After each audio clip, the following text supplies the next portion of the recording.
until you see what's underneath. So it's either good, fast, or cheap. Pick two. Pick three in this case. I can't believe y'all gonna let this man cut this top, man. This is a 2006 Kodiak that we cut in half and stretched. We're trying to take it to the next level and get it back on top of the game. Wow, man. I'm Bill Carlton. I built my first truck when I was 16. And ever since, me and my guys have been out here creating with our hands. Building the biggest, lowest, baddest custom trucks and cars in the game. People don't come here for what they need. They come here for what they want. This is Texas Metal.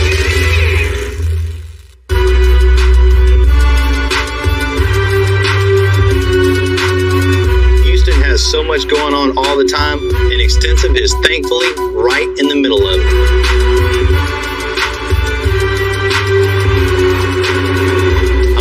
To meet rapper and Entrepreneur is a fixture in the southern rap scene, especially right here in Houston. What's happening, Bill? My man, how you doing? Man, real well. Hey, Slim. Real deal, Bill. What's happening, man? Good, man. Thank you for coming out, man. Yeah, man. What's going on? Spot. Good to meet you, man. Good to meet you. Good to meet you. Slim and I grew up in the same part of town, the north side. Slim is known for his custom cars, which have a habit of ending up in his music videos, and he wants to add to his collection. Man, I got this big dinosaur out here, man. I need you. The 1959 Caddy was totally futuristic for its time. They even fashioned this thing after jet airplanes. What are you feeling? This has been my dream car, man, for the last 10 years, and so, you know, it's real special to me, man. It's just such a classic. I want to make sure I do it the best. And I know you're the best in town when it comes to dropping it to the flow. That's right. So I need to bag it up and swag it up, man.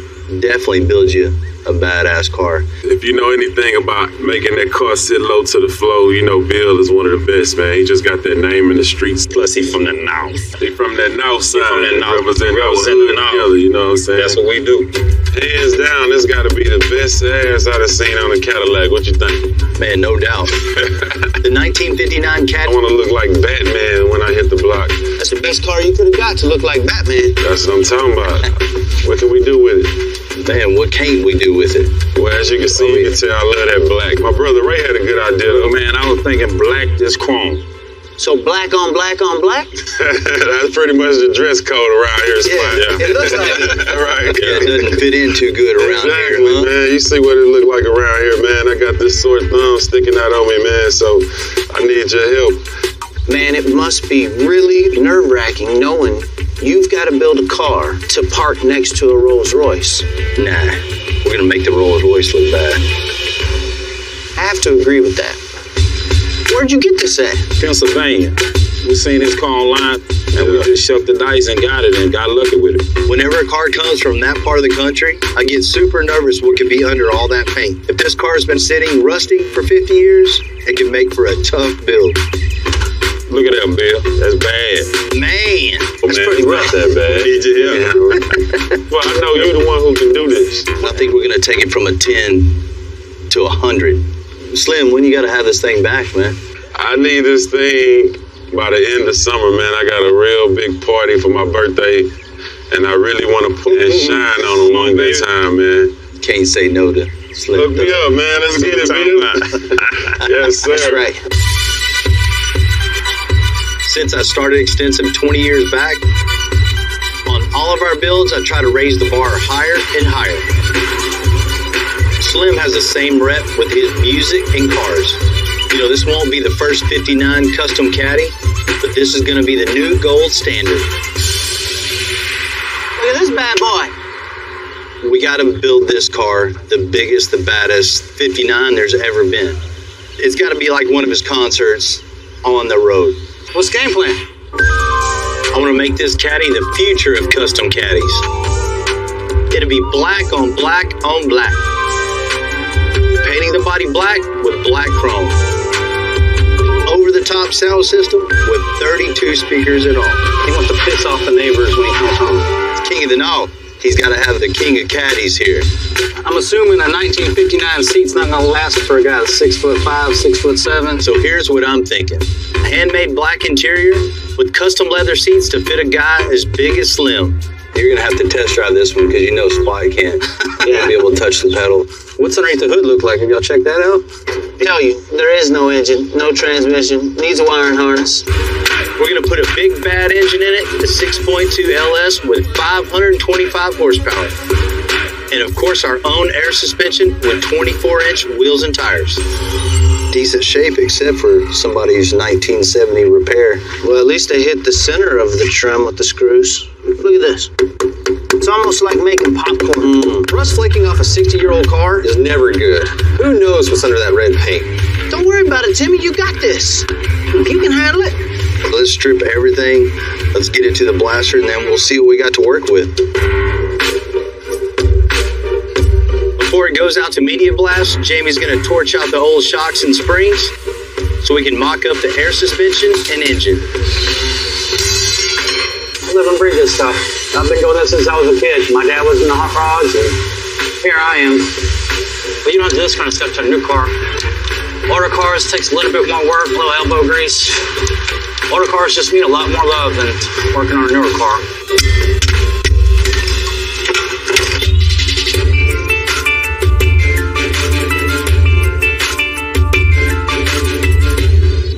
With the undercarriage tore out, we got room to mock up the suspension.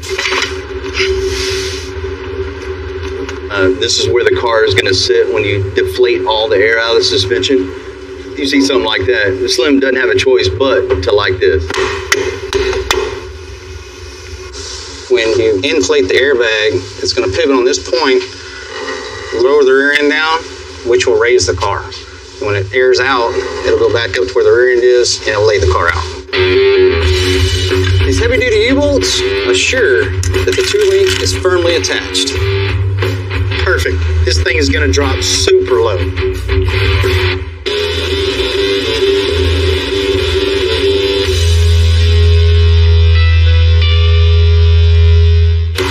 We're taking off all the chrome. I've asked Charlie to make that chrome black for Slim's 59 Caddy. We are fixing to spray some of Slim's parts. The process, we've already done the black on it. Now we're fixing to go in and shoot the chrome. You have to take your time with it, make sure you do it right, and make sure you got the even amount of coats on there. If you don't, it will definitely become splotchy or cloudy or anything like that. So you definitely want to know what you're doing when you come in there spraying this stuff. Now we'll do the black tint to give Slim that black that he asked for. What I'm doing here is I'm checking, because if you don't, we'll go just a dab more.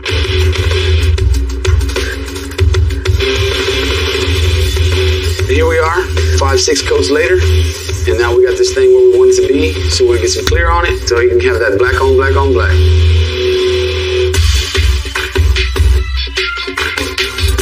Slim's big 6.2 is on order, but luckily we have a mock-up engine, so we can make sure everything fits in place. And we got a big purple transmission that we can fit onto it too. Once it's all mocked up, we'll know what we're up against. Coming to Jamie's truck? I think he painted it with them glasses that he got.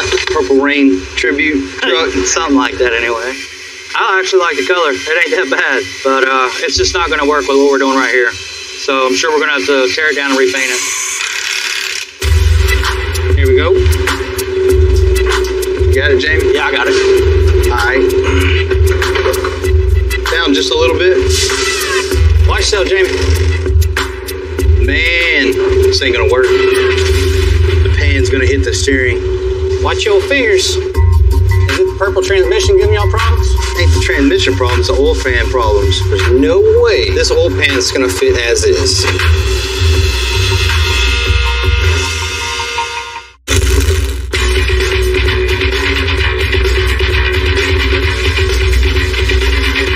And Slim Thug's Caddy doesn't fit. Man, let's just get it out real quick. We'll just cut the pan. We don't have time to wait on ordering one. Time to chop it up.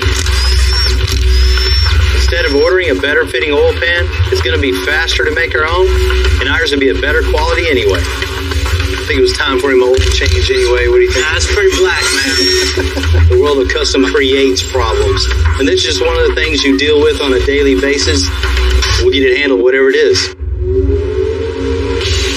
what we're going to do is cut a notch in the oil pan, create a new line, and then we'll make a custom cover. And all this will give us more room for the engine.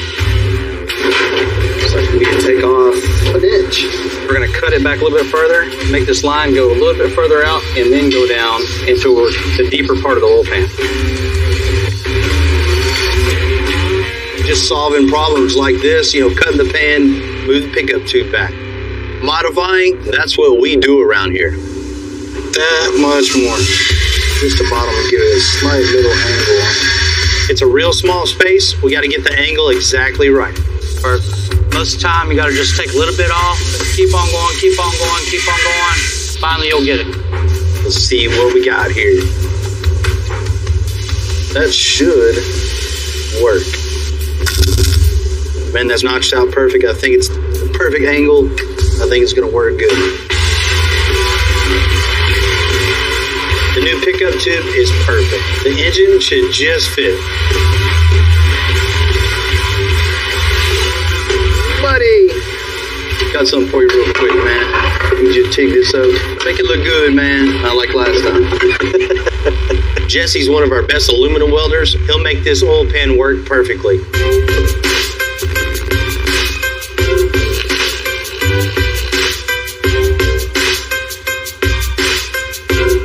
There you go. Thank you. All right, how about it? Bolt it up. Crossmember ought to clear here, steering ought to clear here. It's the first time Jamie's had a dance in a long time. It's with a motor. You got it, Jamie? Yeah, I got it.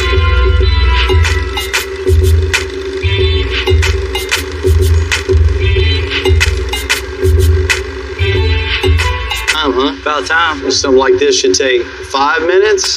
It takes 45 minutes.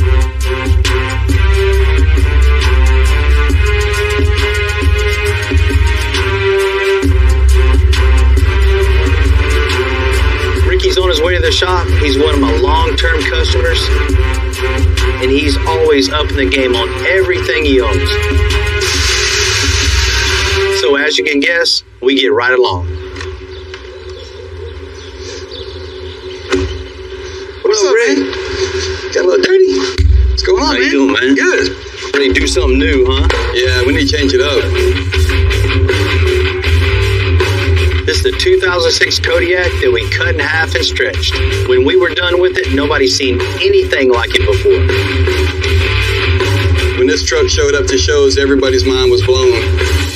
But man, there's a lot of Kodiaks out there. A lot of guys are bringing out a bunch of nice show trucks, man. So I just want to revamp it, Yeah, step it up a little bit. Yeah. So we're trying to take it to the next level and get it back on top of the game. This paint's been on there for a while. Yeah, I know you got a ton of paint work on the inside. You want to repaint the whole thing, change the whole color? Yeah, these are from 11 years ago. It's been a long time in there, man. That's gotta go. That was a gift. For the record, Extensive didn't put that disco ball in. We never would have. Definitely wheels, tires, man. We got to step that up. The 24s were badass, 11 years ago, even 5 years ago. But man, we at least got to have those 26s on it now. A lot of these side-by-sides at the shows, man. They have everybody in the world with these loud speakers. I guess they're like marine-type speakers. Man, you can't hear this truck. This isn't loud enough. I mean, man, it's loud enough when you're going down the road, but at the show, when you're parked and everybody has their stereo on, you can't hear it. Some speakers put in the bed. Yeah, what do you think? Something down low so you can't see it. Yeah, we don't want it gaudy. We still can use the bed, you know what I mean? How you like it. Yeah. Not just loud, but right. That'll keep them boys trying to keep up with us. Yeah, gotta stay ahead. Sounds good, man.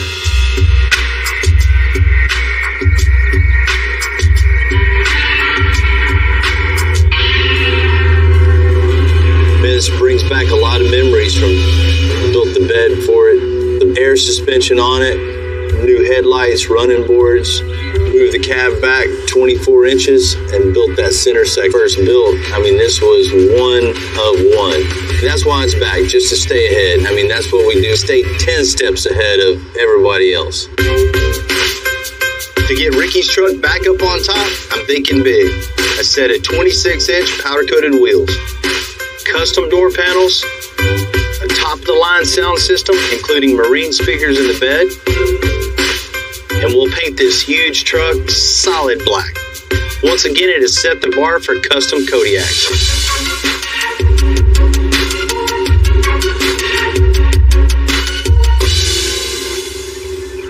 You know, our paint shop is totally overwhelmed.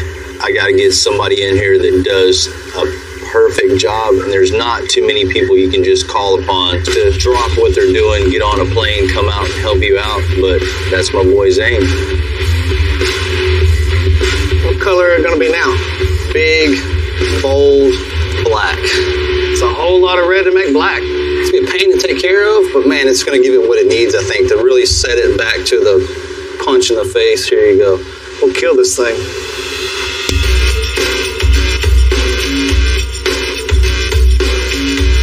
Anytime you paint one black, man, you don't want to miss. When we paint them black, man, all that stuff's going to show up. So if anything's not straight or not perfect, you're going to see it as soon as you look at that thing. John and Heath and the boys are going to start blowing some of the interior apart so we can get going on this thing. These doors here on this Kodiak, they've seen their better day. So what we're going to do on this to get rid of all this old stuff and go to new, we're just going to cut the top of the door panel off and rebuild a whole bottom half of this door. Rock and roll! It's time to update them, make them a little bit better, see if we can't one-up ourselves on this one. Zane is going to bodywork every last imperfection out of a Kodiak and prime it for its date with a midnight black paint job. We start blocking it all on a hard block with some 180. Keep it in an X pattern always, so anything that's not straight is going to show. It's going to make me look bad, it's going to make Bill look bad, it's going to make everybody look bad. Ricky don't want it wavy, and I don't want it wavy, you know?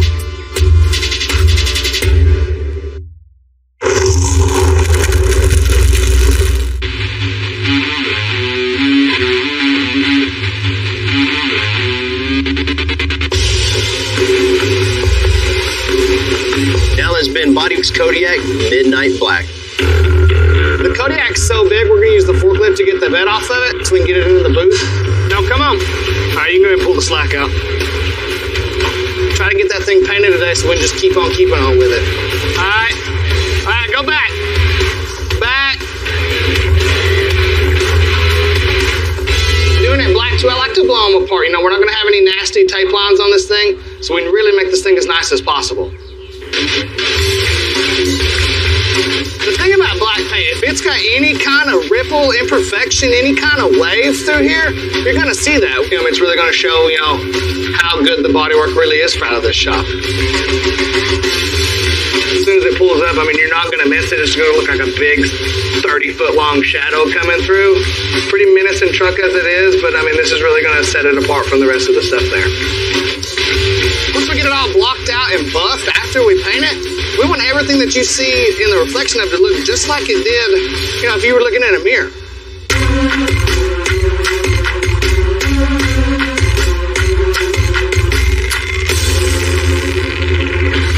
We built the suspension and test fit the engine on Slim's 59 Caddy. Are you going to get that trim off right there? We're preparing to send it to Miller.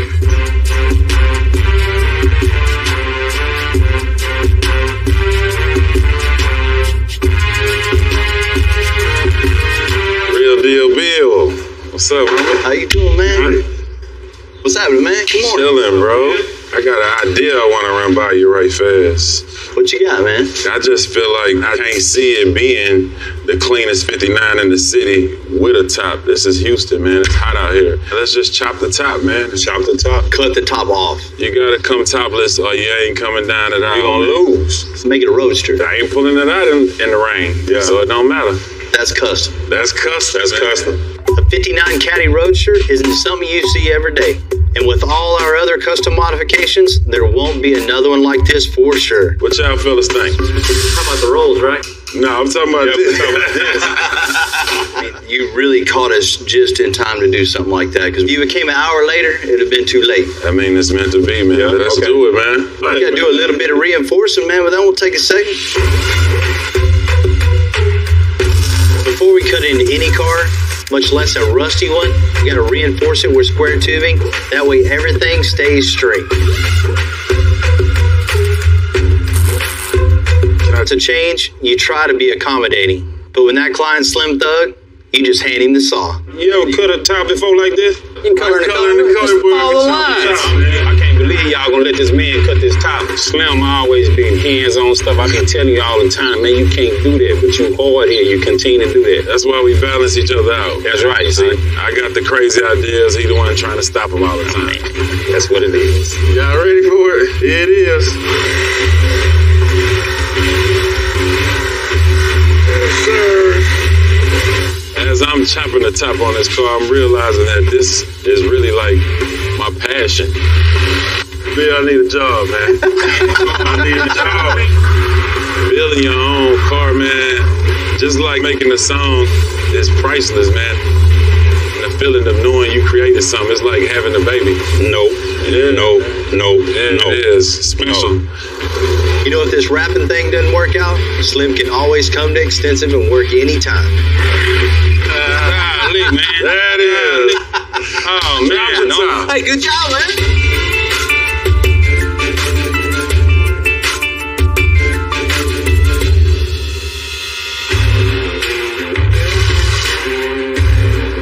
Last couple of bolts out of the body.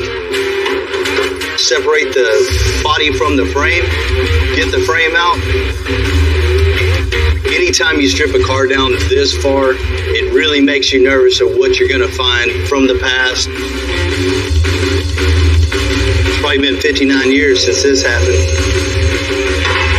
Man, at first glance, it really looks rusty and scaly, but it's more dirt and grease than anything. As far as the body,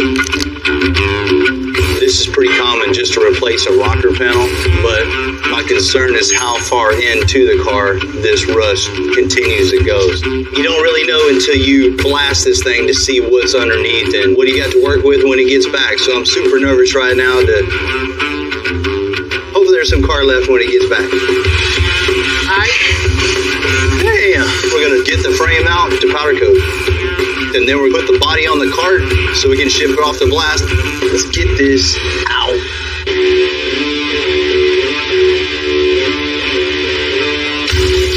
Finally, she's gone. Slim was really lucky to find this 59 Caddy. But you know, Pennsylvania isn't exactly possible to know how bad the damage is until we pick it up for Media Blast. Looks good to me. Media Blast takes off all the paint and filler. Hopefully we'll see a lot of metal, but I have my doubts.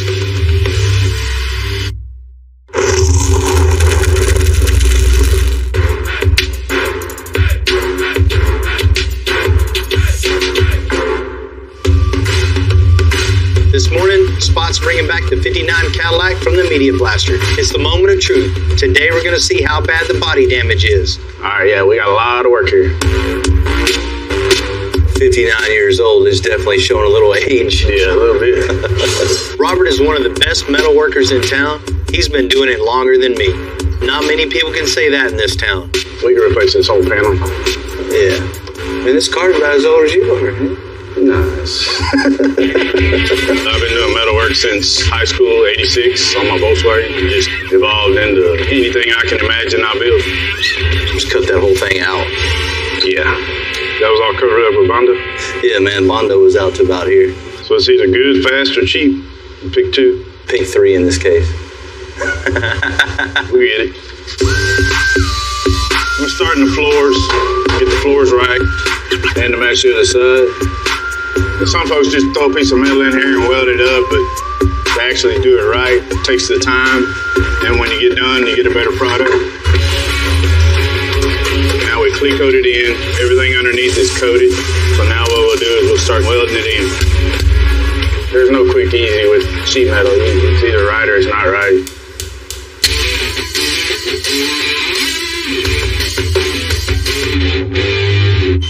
Last but definitely not least, Heath and John are getting rid of that disco ball in Ricky's Kodiak. Hey, check it out, John. You light up my life. Nice. Hey, I like to party. Well, here we go. Bye-bye. Bye, party.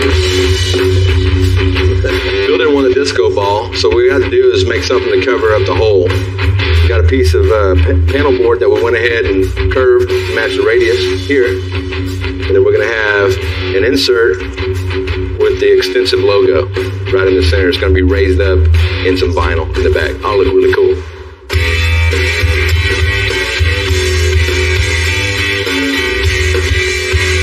Ricky's really loud. He wants something loud when he's at the car shows. What we want to do is add these 4 waterproof speakers to the bed.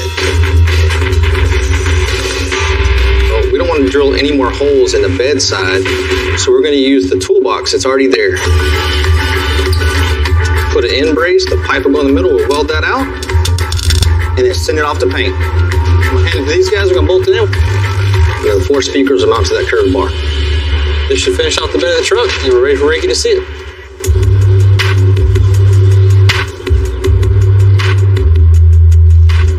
You know, Ricky is one of my all-time favorite customers. And today he's coming back to check out his Kodiak. I can't wait to show him what we did to him. What's up, man? What's happening, man? What's going on? How you doing? Doing all right? Yes, sir. I'm doing good. Man, I got a couple surprises for you today. Hopefully one of them's my truck. Well, yeah, one of them is. Awesome. Where is it, man? Let's check it out. Oh, that's not the same truck, man.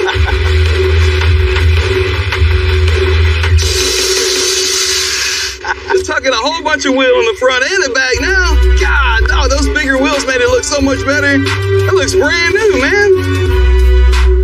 I mean, right then, you know you did a job well done. This bumper and the lights and the grill, awesome, man. Like brand new, huh? Hell yeah, man. Whole different truck, man. Man, it is. It's bad.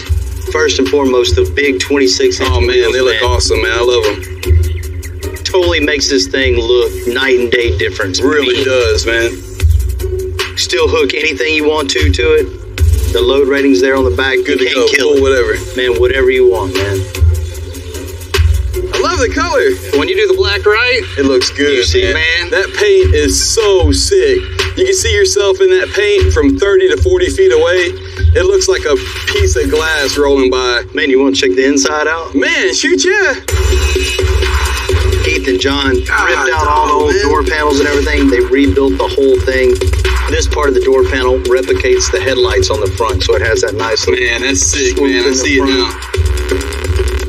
And here's all redone too, Ricky. Nothing looks the same. Had to get rid of the disco ball you had in there.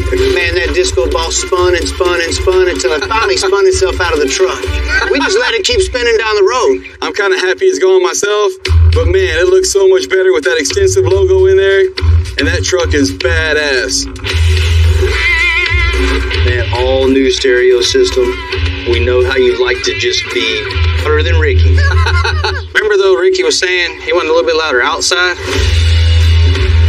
We mounted 4 8-inch full-range marine-grade speakers in the back of the truck. God, They don't hurt, man. They don't hurt to get wet, and nobody is gonna drown you out over these, man. Spot, crank it up, man. Let's hear it. All right.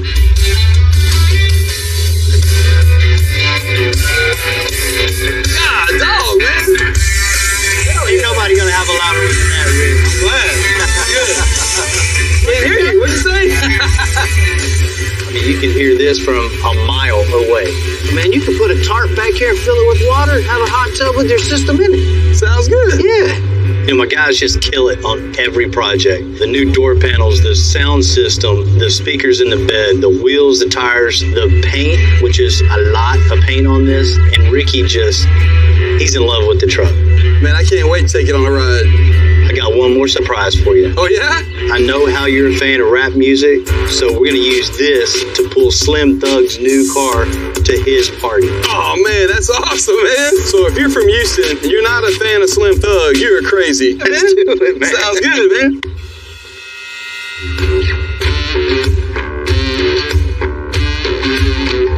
Much bodywork left on Slim's 59 Caddy. Robert's done with the floor pans, but he needs to completely replace the damaged side panel. This was filled up with body filler before after this bad wreck, so all this metal has to go. This will all be brand new, just like it was from the beginning.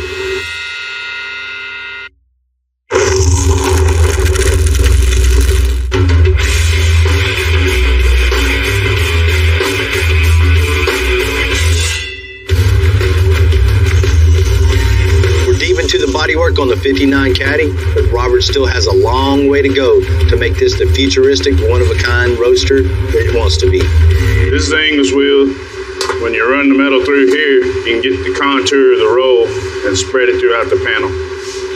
And this will give me the bend, make the panel lay right on top of what's there, so we can cut it out and replace it, and it'll be all brand new.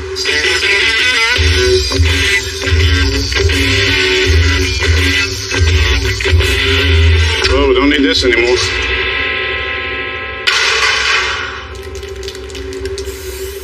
We've coated everything with the aluminum since we're never going back in.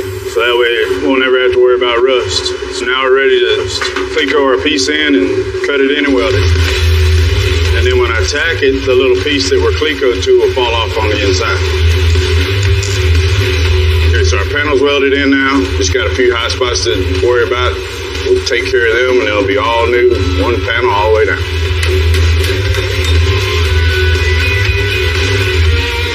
Lay the wire on here. It kind of conforms to the body. It'll tell you where the high spots are, where there's going to be a little filler at. And it looks like we're going to be good right here.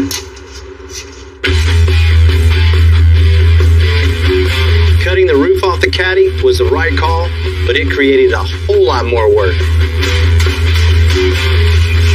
Because there's no windows, Robert has to form some metal to cap the doors to hold it all together. 59 Cadillac now is sunny weather car, can't drive it in the rain. So we had these caps made, fit right in here like this, be welded down smooth, ground, ready for paint.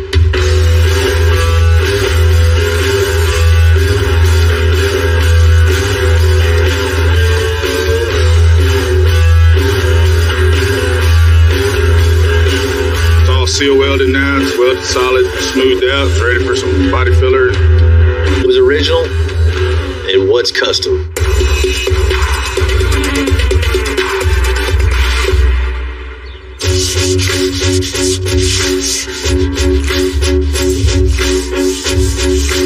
We have put in so many hours into making this car perfect. I've sanded on this car until my fingertips started bleeding. You know, when you spray any other color, you get away with a lot of stuff, but black, it has to be flawless from start to finish all the way through. After weeks and weeks of work on Slim's Caddy, it's finally ready for Charlie to paint it black on black on black.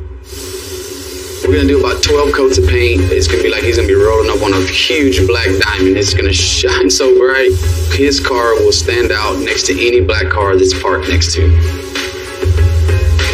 Growing up, I was listening to Slim Thug while painting cars, and now here I am painting his car, you know, so that's a really cool thing right there for me.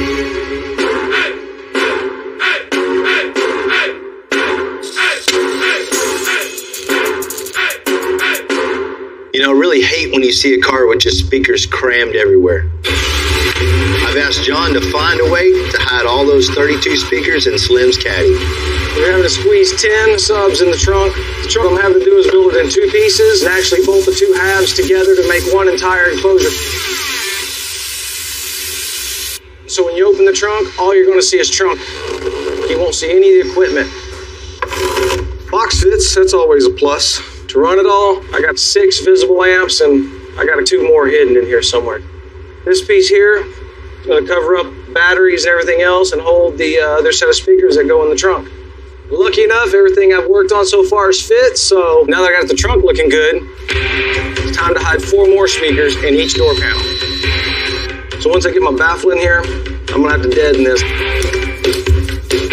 You know the cars you see on the streets when they've got so much bass, the car sounds like it's about to fall apart. But what we're doing with the deadener is we're gonna stop that. We're gonna make sure we don't have any rattles anywhere in this car. All we want is music coming out of this car. We'll get 3 or 4 layers in some spots just to make sure that we have enough density in the door so that we don't have any kind of flex or anything in the panels. All right, so we've got our baffle mounted. Everything's boxed in. We've got all of our deadener in the door. Next thing we're gonna do, we got a base plate made. We'll make another piece out of 3/4 inch MDF. We're gonna flush trim that.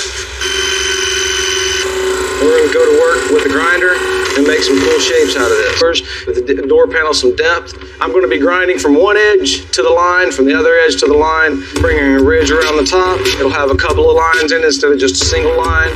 That'll look pretty cool.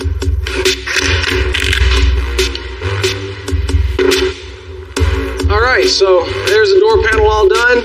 Speakers will be in this area here. We'll make a grill to cover it. Cover that in black grill cloth so you'll never even know that the speakers are in the door. Wrap this in leather, get it in the car. We'll move on to the next panel.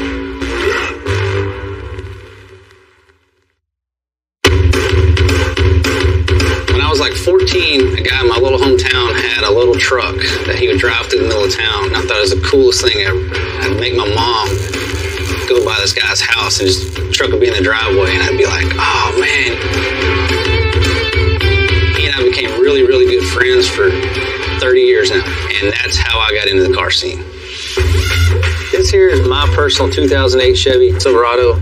It was a standard crew cab truck that Bill said, hey, let's take an extended cab and the crew cab. We'll cut the whole pillar out, and we'll make that door latch into this one, make this one latch so you can open up the whole truck and there's no pillar in the center.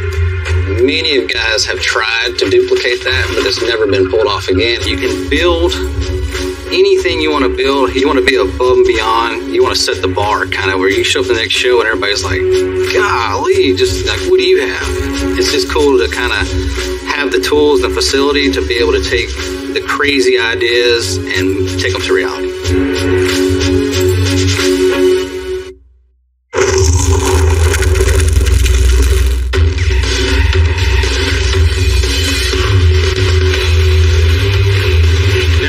Slim 6.2 LS black to match the rest of his Caddy. Matt's wiring it all up to give it a test fire. Fire it up. Hell yeah. Clear?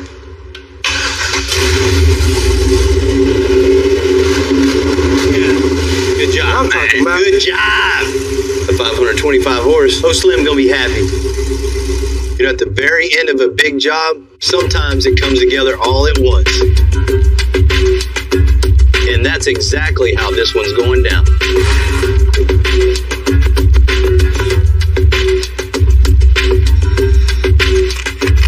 Car jams, everything's hidden, nice clean lines, everything's smooth and sleek. Turned out real nice. Today's the day, man. Oh my God. Slim been driving me crazy about this whole car. I've been wanting a 59 Cadillac, man, since I can remember. Oh man, I can't wait.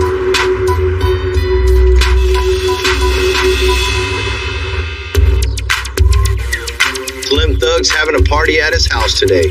Man, he's about as ready can be to see his car.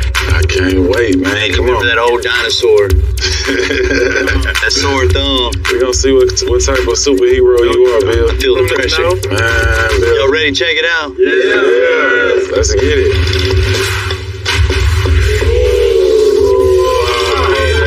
Oh man, look at that.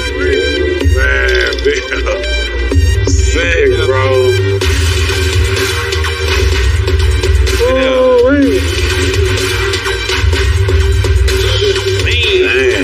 This has far surpassed my expectations, man. I'm so happy with this. I really feel like I got my own personal Batmobile.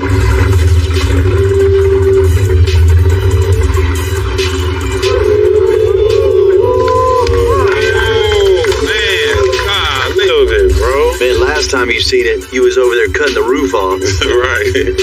I told y'all it was a good idea. Now look at it. Man, y'all took this car to a whole new level.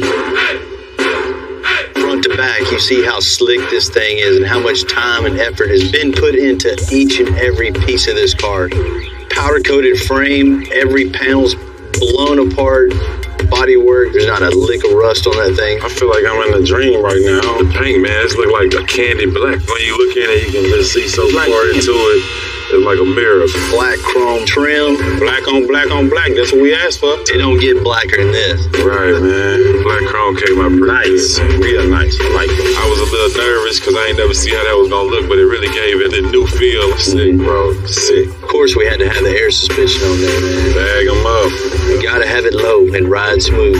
Low to the floor. Nice. 24-inch wheels. And Slim, I know you wanted them 24s. Had to. Man, them fours just look good. Black with the black chrome on it, get a little contrast on the yeah. wheel too. People are gonna see this car and have stepped their game up. That's it, man. We built his dream car for him, and that is a good feeling. Wow.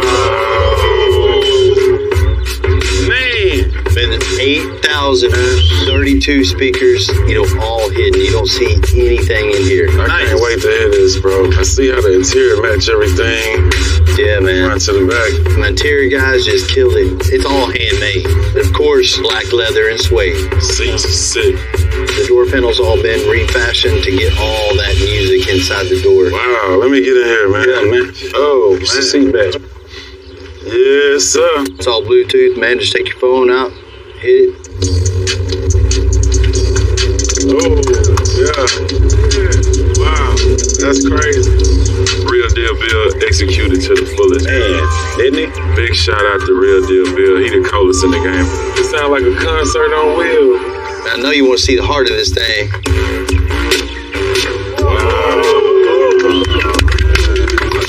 And the LS3, the 525 horseman, get That's down. crazy, man. I could drive this thing to New York, huh?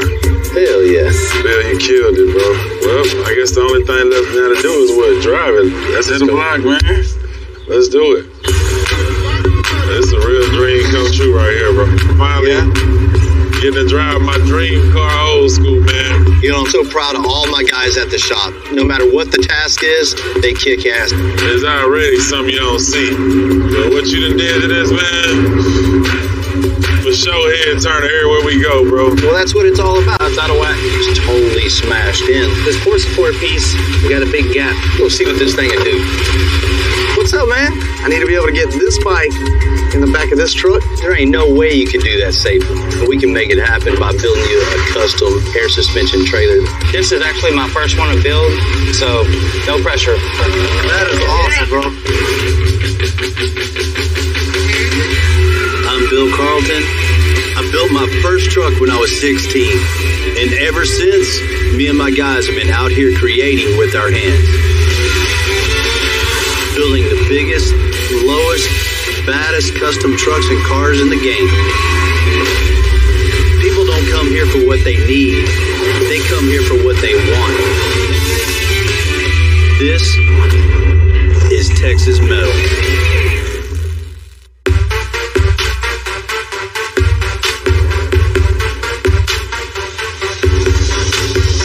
For the most part, we do client builds here at Extensive. But I've been looking for a nice project to build a Baja truck out of, maybe even make a few. You got to start by buying it really, really low. My buddy Dave says he's got a truck for me that I have to come see. What's up, man? Hey, how you doing, Bill? Good to see you. Dave deals in vehicles that he buys at auctions. Most are ready to drive off the lot. Some are just a little bit more than parts. When buying a vehicle like this, you have to do your due diligence. This it? Yeah, that's it. It's hurt. Does look a little hurt. Yeah, it got hit hard. Hard. You wasn't playing. What happened with this truck? They don't tell me what happened at the auction. They just got wrecked. It's got low miles, though. Real low miles. What's real low miles? 633.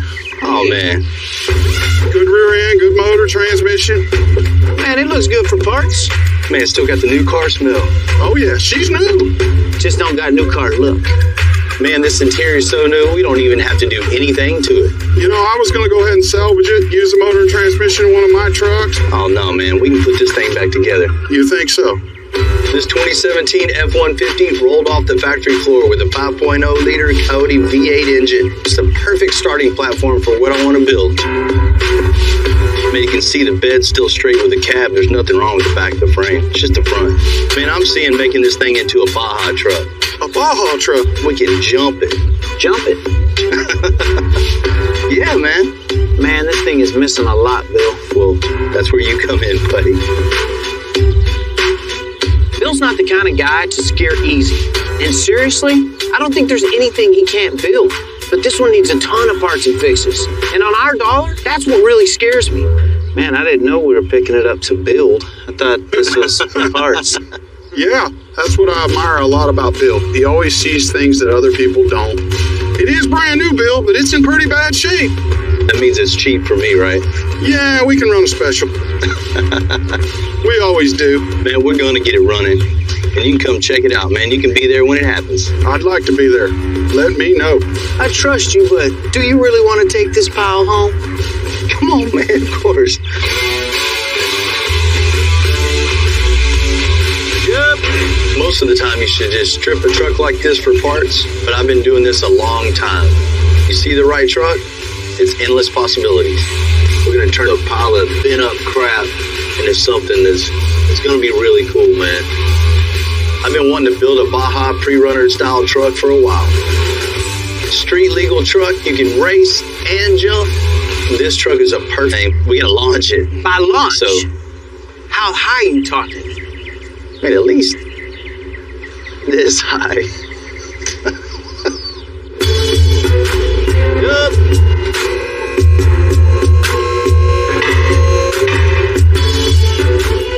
You know, Baja truck is just made to take any terrain it can possibly go through. Sand, mud, gravel. That's what a truck like this is built for. Just the aggressive stance. You look at it, it just looks pissed off. It's in bad shape. I mean, you see, that's immediately what you see. To me, half of it's here. That's a head start. What better way to get a truck like this, very little money, and turn it into something really cool and able to jump up into the air. Well, Timmy, here she is. What are we doing with this? Taking motor out, trans out, wheels, tires off. Couple doors look good. Come on, man. We're gonna build a Baja truck. Out of this. Out of this. The truck is brand new. And on this, we're gonna have a little bit higher ground clearance in the front than the rear to go off-road, to jump things, and still be able to drive it on the street every day. Big wide fenders to go along with those suspensions, so the control arms and everything have to be really long to be able to jump. Wide bed sides in the back just for that aggressive look. Bed cage in the back. Big, huge shocks. We're going to give this thing a second life, and even better than it ever rolled off the assembly line. Spares in the back. We want the whole Baja look. I'm going to drive it around. Who knows? Somebody might need it in their life. So you're going to drive like Bill, and we're going to drive it to the max. Anything we fix after that is roadworthy 100%, because you drive, hell yeah, 200% worse than anybody I know. Or nothing breaks, we'll just keep it as a shop truck. Take it to lunch every day. Lunch, Bill's credit card for gas. No? I'll sell it then. He thinks he's going to sell it when he finishes it? I'll believe it when I see it.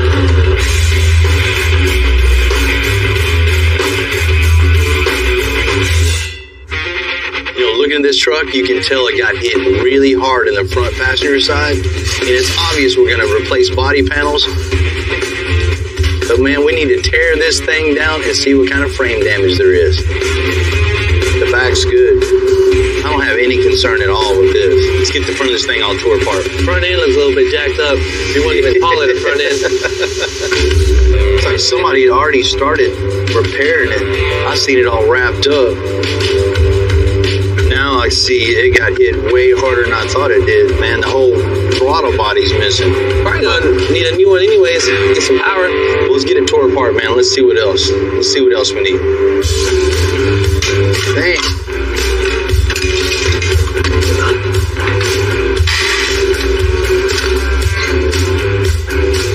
You see the little charcoal canister is totally busted. The deep gouge in the cross member, gouge in the transmission pan. The front of the frame is totally out of whack. You can tell somebody's already tried to repair it. I'm nervous about how the uncompleted repair job is done. Hopefully from the point they repaired back is all good. But we won't know anything until we run the string line and go from there. We're going old school to measure the straightness of the frame. You know, plumb bob's just a tool of just knowing if you have a straight line or not.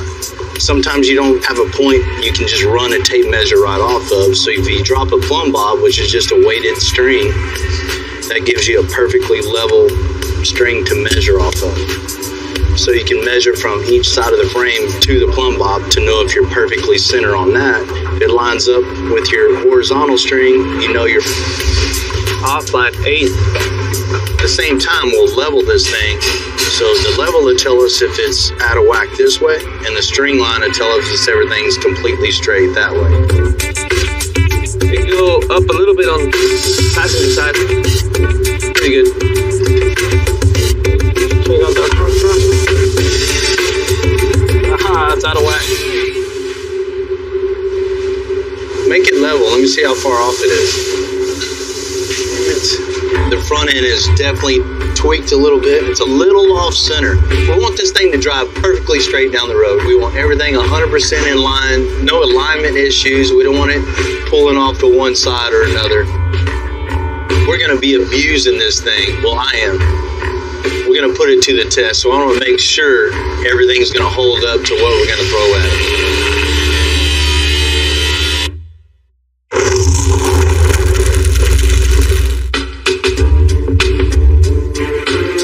Thing we need to do on the F-150 is repair the frame. It's not just the damage from the accident, but the bad repair job. Elu's going to cut that out. We're going to start all over. Down. All right. Perfect. Elu's got all this cut loose. It lines up perfect with our string line. Plumb bob is 100%. It's perfectly level. The last step is just weld this thing up.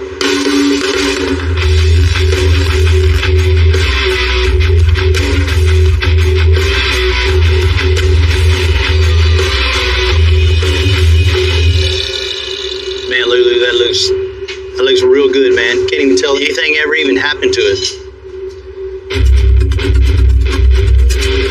It's just not the frame needs to be fixed, but the whole passenger side core support was damaged in the accident. So Rudy's going to pull off the bad piece and install a new one. This F-150 has been in a real bad accident. So what we found was this core support piece, it should be nice and straight here and then curve out. But as you can tell, if we put a straight edge here on the straight part, we got a big gap here. So a little gap here is going to create an even bigger gap here on the end. So we're going to go ahead and pull this piece out, bring in a new piece. It's nice and straight. And that way, when our fenders go on, they should bolt up nice and perfect. So the core support is the structural frame of the front end. Our headlights, radiator, grill, bumper, all that bolts up. It needs to be nice and straight for everything to fit perfect.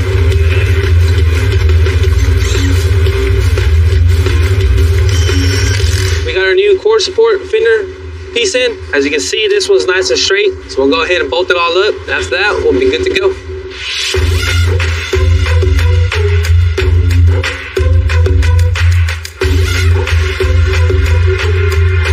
As much as anything else, I think we're in the problem-solving business. And today, Chad and Melinda, they got a good one for us. They own a local bar and restaurant, and they build their own custom bikes, and they paint everything orange. I mean, everything. What's up, man? What's going on, buddy? How are you? Good, man. Known Bill for about 15 years. One of the first trucks that I ever worked on. Bill did the air ride suspension on it for me. What you got here? This new one you built? Yeah, we got it done not too long ago. It's a 08 Road King that we built. Put the 30-inch front wheel on it. Fully bagged it out. Of course, our orange color on it. Man, it looks good. Thank you. But we're having a little issue. I need to be able to get this bike in the back of this truck. So I need to come up with some type of ramp system, some kind of mechanism that'll fold out, something. Man, come on. You can't be... There ain't no way you can do that safely.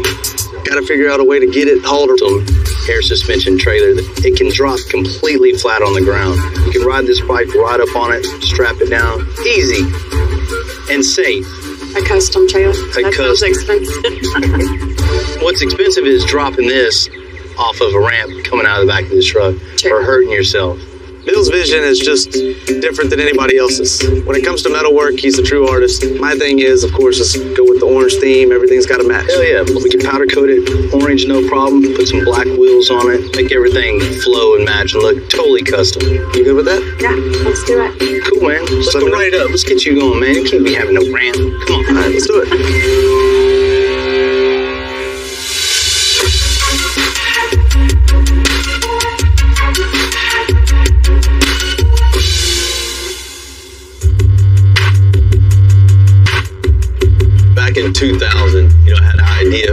suspension motorcycle trailer that is set completely flat on the ground. Had a bike, didn't have a truck at the time, so problem solved. Air suspension trailer. You know, a lot of people just see a steel rack, but when you have a steel rack, it's endless possibilities of what you can build. Anybody that's ever put a motorcycle in the back of a truck, they know how sketchy it is and how dangerous and how much it's going to cost. And this just solves all the problems. Just makes it super easy. Ride the bike right up on it, strap it down, air it up, and you're on your way.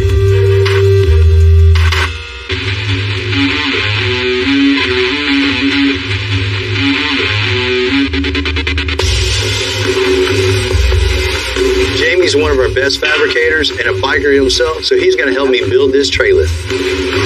Thanks, man. Each and every one of these trailers start out on the same template, but we customize each one depending on the style and size of the bike. And you know this one, it's got to be orange.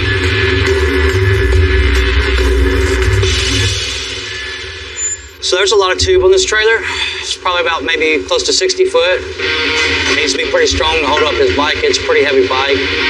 So everything needs to be cut exactly. There's a lot of angles on this trailer. If I get one of them wrong, it could look crooked. It could not be the same on each side. I need to ditto each side and make everything perfect to the jig. So it's real important all my cuts fit nicely.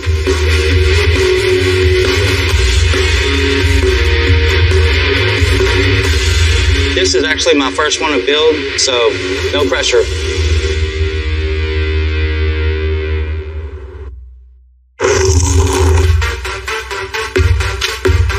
Me and Jamie worked late into the night to make this custom trailer for Chad and Melinda. The frame is mostly welded up. Now it's time for the airbags.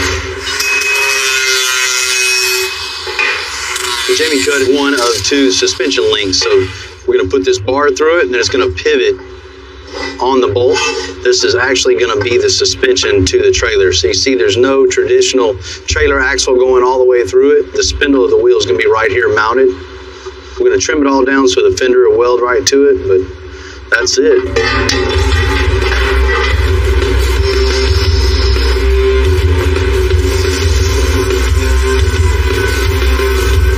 When this thing's all done, it's going to be years and years of trouble-free towing. There you go, man. Hell yeah. Tack it. All right, cool. Hell yeah. This is the same basic system we use on our cars and our trucks. And you can see when you put air in this, as soon as you hit a switch, the valve opens, air goes right into the bag, lifts the arm up, trailer raises. So that's basically the whole suspension in this thing. Now to fit the big wheels.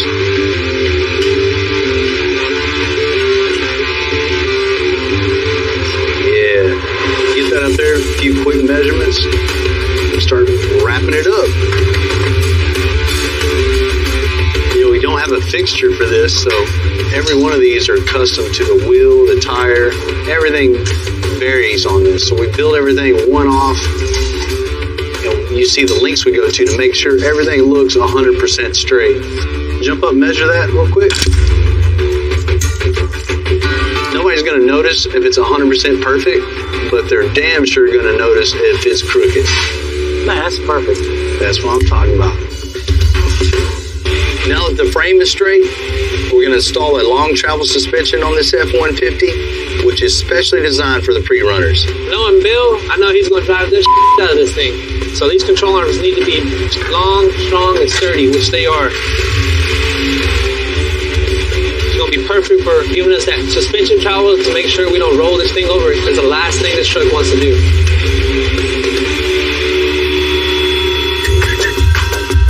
We're installing the coilovers and shock. A coilover is a shock and spring compacted into one unit. This allows adjustment for no preference. Of course, Bill's gonna go with the biggest shock he can. He needs the biggest shock to have the softest landing. Push it down at the same time. The shocks keep the truck from bouncing, so it sticks to the road better, no matter how bumpy the road gets. We got our whole setup here installed. Our spindle, our lower control arm, upper control arm, our coilovers, and our shocks. Our wheel is going to stick out pretty far out from the body due to our longer control arms. Give us a little bit more travel on our suspension. As much travel as we can get, the better for us. Now, Elu and Rudy are installing the brakes. This thing is going to take a beating. It's very important to have super strong stainless steel brake lines. We don't want the line getting kinked up or ripped up, because if the brake line breaks loose and gets cut, this thing ain't stopping. We really need this brake line to work. Elu is installing the limiting strap. The limiting strap keeps the suspension all nice and tight, so when you leave the ground, it just won't overextend and get all in a bind. Now that I have all the limited strap mounted and the brake line mounted, well, the next step is to mount these reservoirs that are just hanging out right now, but we're gonna fasten them down for whenever he's up in the air, they won't be all over the place.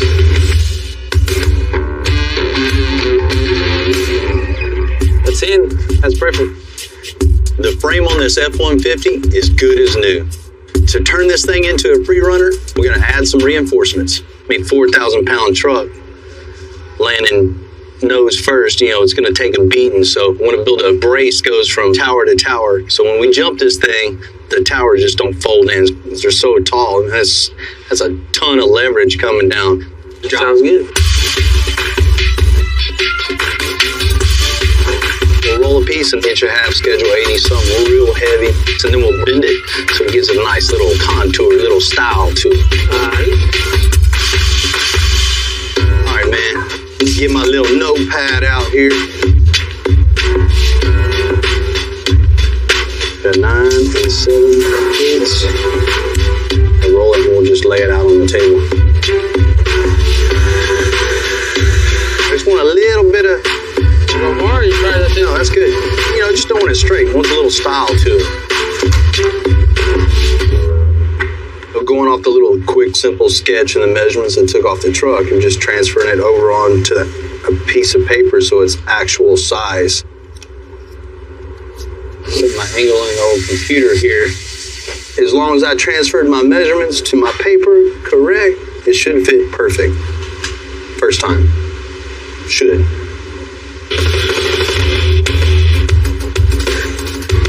This machine uses a hydraulic piston to force a precise bend into our pipes. I'd say that's it. Now we just gotta cut it. We got our marks. Next step, chop it up, put it on.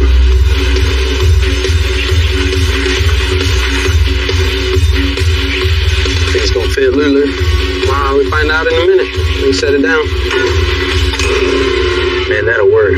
With this being bent so much, it makes it weak here. When you bend a pipe, it weakens it a little, so I'm gonna double it up and make this thing super strong. Let's bend one more. We'll kind of lean them apart, and we'll have extra strength, man, for jumping. Oh yeah, it'll be a lot stronger.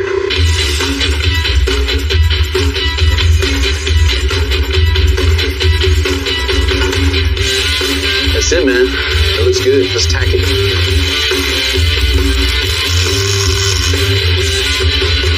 Man, that thing's gonna be super strong, Lulu. That's never gonna fold up on us. Right in the middle of this, man, to hold all this together, it'll be pretty tight.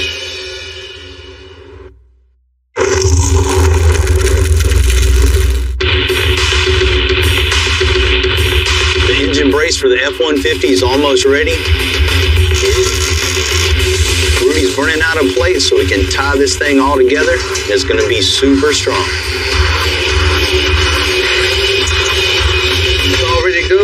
Go ahead and hand it off to Bill. You can go ahead and weld it on the Baja truck. Ooh. How's that look? Man, that looks good, Rudy. Tack this thing in.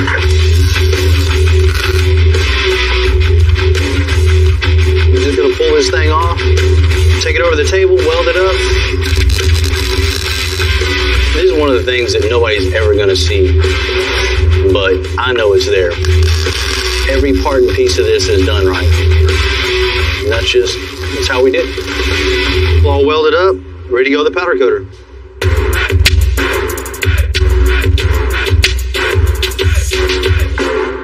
Because we're turning this truck into a Baja style pre-runner, it has longer front suspension. It's gonna make the wheels stick out farther than the factory fender wells. So I'm having Charlie and Fernando modify the fenders and the bedsides to make this thing all fit. Being that Bill wants to jump this thing, We need to make sure we've got a ton of clearance in here, so that way that when he does jump, there is clearance and the tires don't hit the inner wheel wells, and he doesn't have a problem with that. So the first thing we're gonna do here is we're gonna drill out all the rivets that they have in here holding this out, and then we'll remove this outer shell, and then once we remove that, we'll trim it all off, and we'll use a piece of this to actually keep it extended out, and then we'll build our own wheel well and make it all uniform. This piece is already all mocked in of where we think we want it at, and so now what we're gonna do is we're gonna bring the fiberglass bedside in and double check everything, check our measurements, make sure they're all good to go so we can continue on with the rest of the form of the fender weld. Looking in here, you can see how we made everything mount to the factory edge, so when you look at it all in one piece, it just, everything flows in like if it was made that way. You know, once we get it all mounted and attached to there, you ain't gonna know that we ever even did this. That's where we're going. All right, thanks guys. Appreciate it, man. Charlie's laying out the fiberglass mat to mend this thing all together. It's gonna be super strong and super light. Fernando is filling in all the little cracks and crevices with body filler, so it's gonna be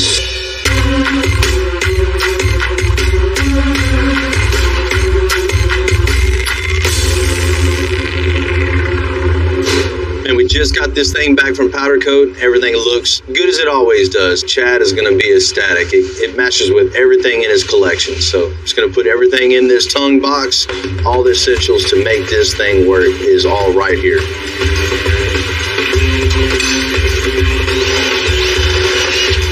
Cool. What we got so far, obviously the battery, air compressor, and 3 sets of valves. So we have a valve for the tongue, a valve for the left, a valve for the right. No matter what the load is, if it's the offset load, you can add a little more pressure to the left. Or if you got a little more weight on the right, you add a little more pressure to the right. Ready for that tank.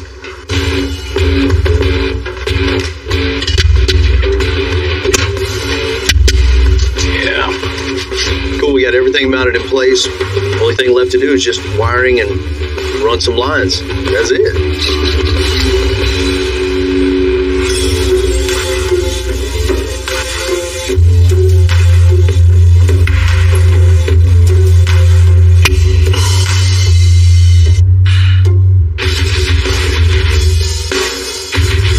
Every Sunday. They're going to be showing up here any minute to his new bar, so I figure what better place to give him his trailer.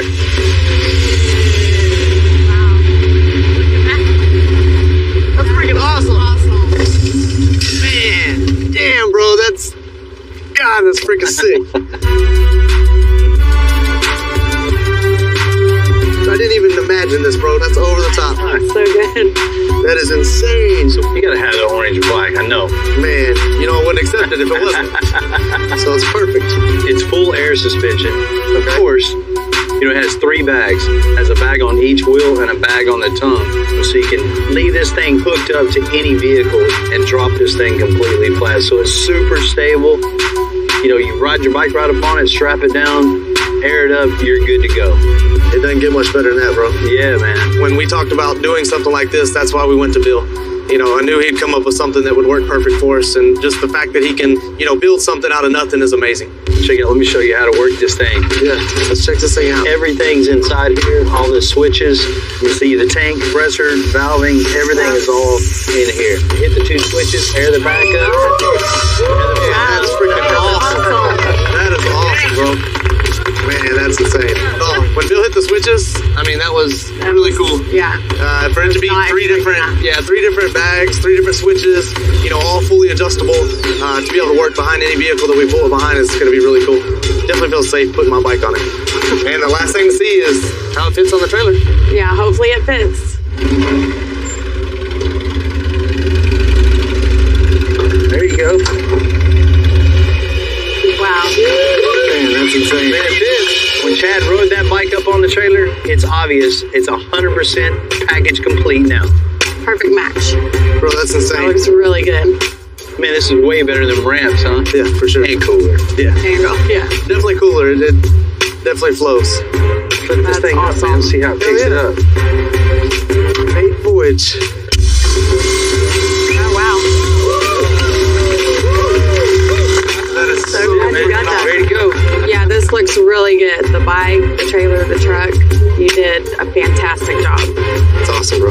I am so happy that we had Bill build this for us. It just looks amazing, and I'm super excited to get it out on the road.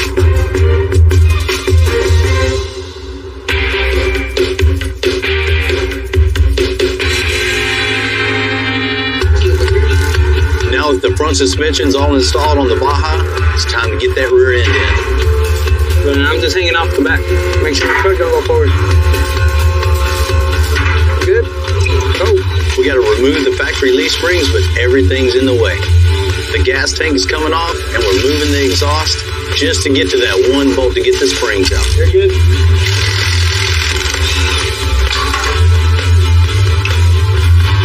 This is our factory leaf spring, and this is our new spring we got right now. You can see the difference. One's way thicker than the other one. Our new leaf springs packed with a whole lot more leaves for better absorption, whereas our factory one only has about 3. So this was pretty much made for potholes, and this was made for big ass jumps. And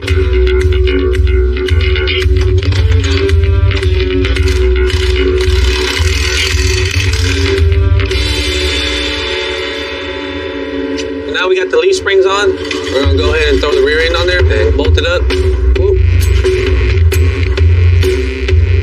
All right, hold it. Get that side fastened down. We got the U-bolt plates. Hang on for a second, Rudy. When you're down on your luck, just hang in there. Jen, all we need to do now is install the shocks, new wheels and tires, and it's ready for a test run.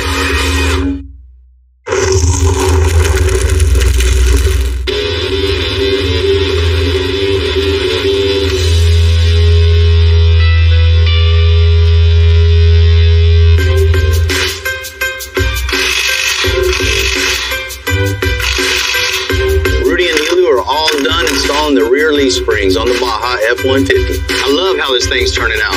With the big shocks, 16 inches of travel, attached to the new long travel leaf springs. I can't wait to get the big wide fenders on it and go test this thing out. Matter of fact, when put the wheels on it, you'll see what this thing can do. The stock tires just aren't going to cut it. So we're replacing it with 37-inch high-performance off-road tires. I really want to see how the suspension does, how it reacts when it hits bumps and dips, and there's all kind of little fine-tuning tricks that you can do to this type of suspension. But, don't know till you really put your foot to the floor and see what kind of reaction you get out of the truck itself, putting bigger tires on it. It's always a concern for not enough power. I call this the spot test.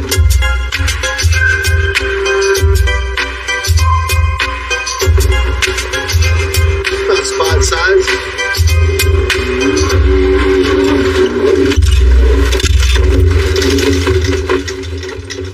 That was fun. Man, overall, it was a good run. I mean, there's definitely some tuning on the shocks, but we got to get this thing up in the air, at least over spot. I mean, it shouldn't be very hard to do. We need a lot more power and a lot bigger jump. When I get back, I'm calling Justin and put me one bad turbo system on here, man.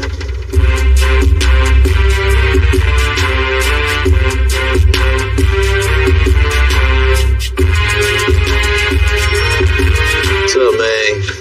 So it's Carlton. So I want to launch this thing, and it just don't have the power to do what we need to do. Well, good thing you got this Coyote motor, man. These 5.0s are good platforms. We can do a single turbo, something that'll come in, hit hard, hit like nitrous, man. It'll be good for this pre-runner build. You can see about 20 horsepower per pound of boost. It'll be enough for Bill. Bill, man, no telling. What's the plan? What we can do is we can use the factory flanges, and we can build from those flanges forward to our turbo. All right, I guess start taking that exhaust down. Since we're going to tie into the factory manifolds, it's easier just to go ahead and use the factory OEM flanges and build from this point forward. So what we're going to do is we're going to go ahead and cut these off, and we're going to try to save it where we can use these O2 bones so we can use the factory flanges. Matt, this one should be ready, man. This is a good start.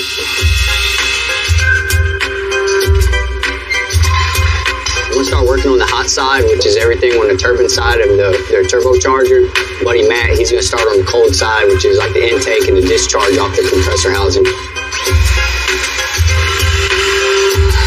The hot side of this turbo kit is what feeds the turbine wheel.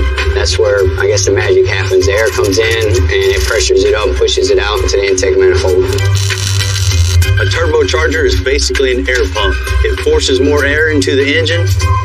You get more air. This thing should spool really, really fast with the dual inlets feeding off of each bank of this 5-liter Coyote motor. So now we got the turbocharger bolted in. We're going to go ahead and start connecting to our intercooler. Matt's trying to install the intercooler on the F-150, but it just won't fit. End tanks were kind of hitting on the inside of the frame rails. So we went ahead and we cut them to get it to fit. Now we got to modify and fabricate new pieces so we can go ahead and put our inlets on our intercooler. After we cut it, the coupler that slides on there, it'll want to blow off. So we put a little bead around it to keep it from coming off.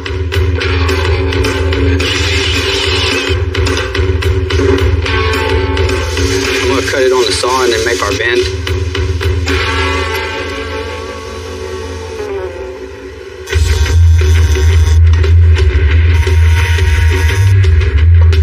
So now that we have our end cap tacked into place, we got 2 more plates that we need to make, and then we can go ahead and weld this side out.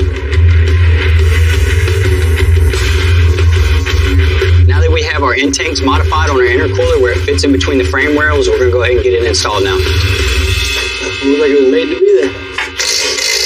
We're going to give it a once over. We still got to run our oil supply line, our drain line. We got a couple fittings that we need to install. This is our downpipe on the fender zone. We'll know exactly where we need to go with it. Charlie and Tim are finishing up the body modifications on the front of this Baja. We'll set the fenders up here and rough them in and see what we got. Yeah. With way wider fenders and a fiberglass hood. Right now, I'm making sure that the fiberglass fender doesn't hit none of the original mounts or on the cab or anything like that. So if it does, we're going to mark it now, trim it out, and then test fit it again and see how we look. Boy, look at that. That's 100% better right there. Let's grab the hood. Let's do it. Here we go. This thing is going to be a beast. And it's going to look real cool. My dad always told me that when I was little, I loved getting those little die-cast model cars we had to put together. He would buy me one, and then he would see me put it together, and then he'd see me taking it apart, and then putting it together again. It was always a fascination in tearing apart vehicles and building something better than what we already had. Our biggest tool and one of my favorite tools is our plasma cutter. Before, there was plenty of parts that we would have to do hands-on, whereas now, computer does it all in what I would do before. Bill hates computers, and to me, computers is one of the biggest things I like to use. When we first got the machine, nobody really knew how to run it or who was going to run it, and I asked him, I was like, hey, so who's going to do it? And he just kind of like looked at me and was like, well, who else? Working with Bill, he does have high expectations for everybody, which is a good thing. He doesn't want anybody else to fail, because the way I see it is if we fail, then he fails. So, of course, he's going to want us to exceed in everything that we do, but of course, he always wants it done in 2 minutes. So.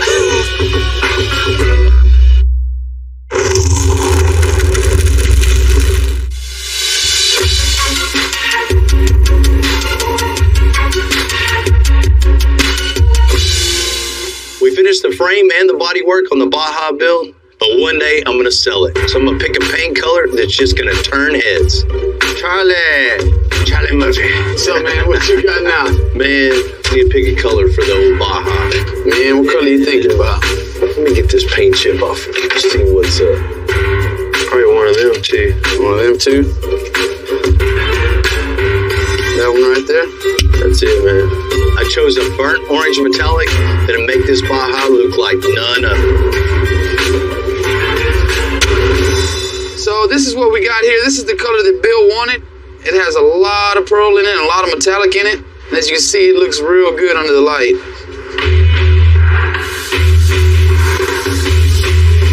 first thing I painted when I was a kid, I painted a bicycle.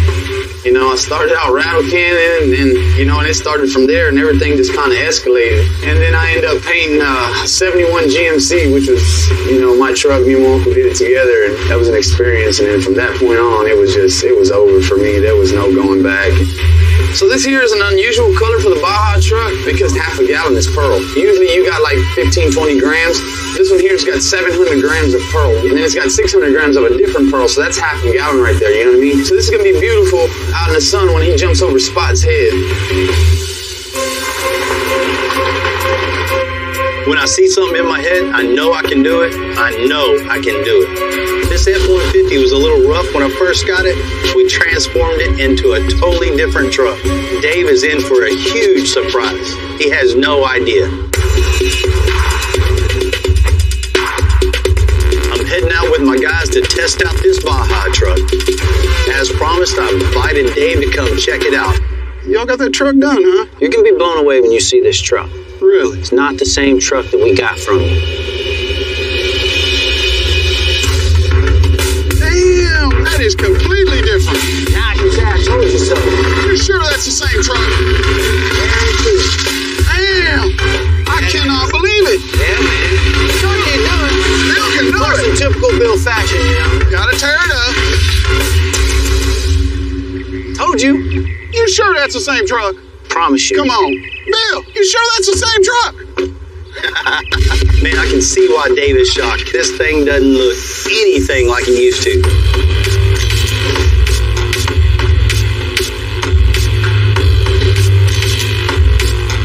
Well, you did a lot of work to that thing. Man, a lot. Started off fixing the frame. We put the frame back together so it's nice and straight now. The integrity's back in there. I never would have thought you'd have been able to fix it. We went ahead and took off all the old suspension, what was left of it, threw on their new long travel suspension, put some big old shocks and coilovers in the front. Man, it looks good. Of course, you see the color change on the whole truck. Oh, yeah. You know, the grill, the bumpers, and the super wide fiberglass fenders and bedsides, man. That thing just looks so angry and pissed off when it's coming at you. It does. Little bed cage in the back holding the spares. Sounds like I heard a turbo on that thing. Yeah, man. You know, we had a little test drive and it just wasn't getting it, so it needed a little more power. You gotta have more power. That's always. Custom made a whole turbo setup for this truck. Big stainless exhaust piping through it, intercooler tubes, all that stuff. Did it right. We about to see how much power it's got. Yeah. Man, I said I wanted this thing to jump over Spot. Last time we couldn't even get it over Santa. Man, and now it's time to give it another try with that new turbo. There we go. Come on, go.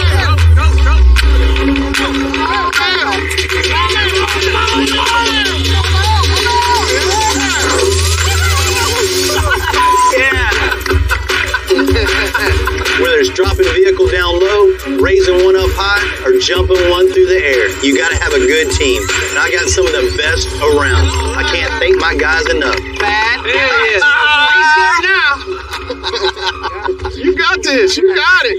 Hell yeah. Man, that's gonna work. I told you. I know. Yeah. Hey, Bill, I gotta tell you, I never thought you'd have pulled it off. Man, that truck was hit hard, and you made it come out good. I really like that thing back. You think we can do something around 75? Oh, man, come on. That thing's still too new, man. I need a little bit. Let the new wear off. I'll give you first choice, man, when it comes time. I'm interested. Let me know. All right. I wasn't planning on selling this truck today, but, you know, after I'm see families doing that no more, then you don't. Get rid of everything that's underneath and just start over. And then the fun part, the steering. Hating myself already for coming up with another one of these ideas. 1966 Cobra replica. Missed the roll bar. For looks and for safety. So it's going to be a little more complicated than I thought. We got to create the structure underneath to hold all this together. This will make it or break it. Yeah!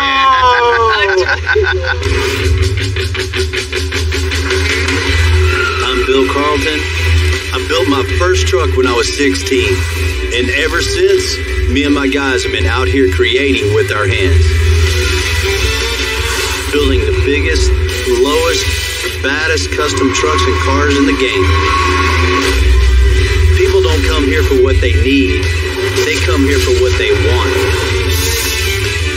This is Texas Metal.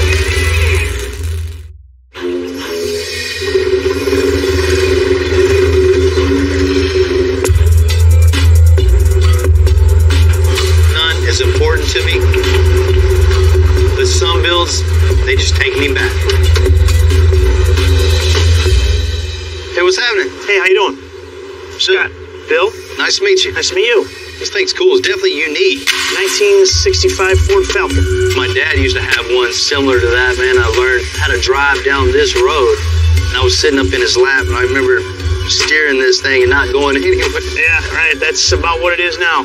The Falcon was Ford's answer to the VW bus in the 1960s. Unlike the VW, the engine isn't in the back. It's right in between the driver and the passenger seat. I brought it here to let you work your magic. Ooh. I got 2 little ones and try to take like 3 weeks vacation on the road a year driving around, get out and see the country. That's really cool. So you need something comfortable, reliable, and safe. And cool. And cool. Getting my daughter and son excited about custom cars and maybe have them riding around in something custom someday. It's a cool thought. Let's check this thing out. All right. Man, this thing's really nice in here, but just not for put your family in and go across the country on. My wife will not drive cross country in this car with me. What kind of engine's in this Where'd you see this? That's definitely not going to cut it. We might as well give it some power for Dad on the weekends. That'd be nice. Yeah. That'd be nice. An engine change out is an absolute necessity. It has to be something that, I can actually keep up with traffic these days. The dash, we'll start over, put new gauges in it. AC. It'd be nice to have a little AC. As far as the running gear, we just need to get rid of everything that's underneath this thing and just start over. New engine, trans, independent front suspension, rack and pinion. Make this thing drive right, because I know it's all over the road right now. Let's check out the rest of this thing. You got plenty of room in it. A lot of studio space in there. Yeah. You're wanting something nice, comfortable for the family, for the kids in the back. You want like TVs, iPads, anything like that? No TVs. Stereo, music would be cool. We got to think about it being unplugged back here. Use the windows as the screens. I get where Scott's coming from. Totally unplugging, getting out, seeing the road, and letting the family enjoy what's out there. I wish my kids could do that. Let's go make it happen. Great.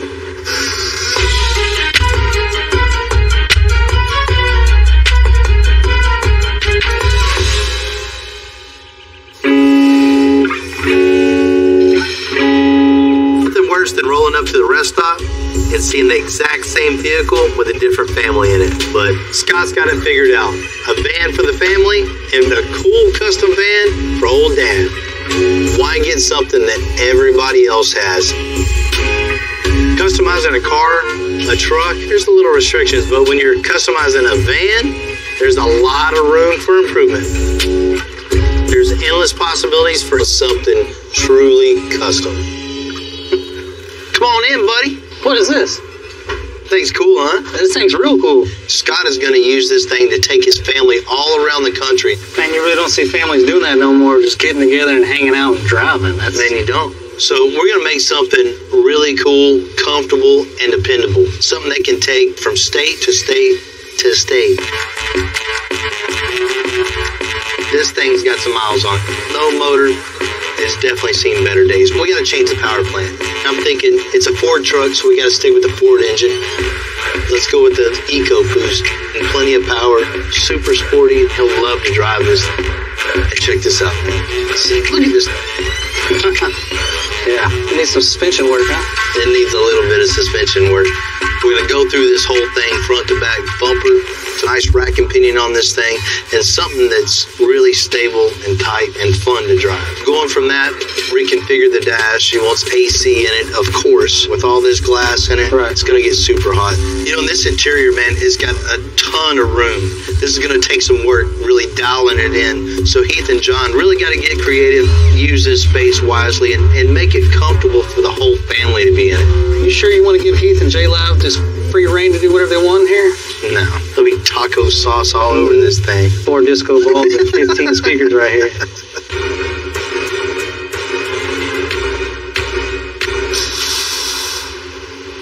This is a cool ride, right? Yeah, it is, man. You check that thing out. Hey, there's so much room. Before we cut out any of the old suspension, I asked John and Will to take out the interior so we don't have any fires.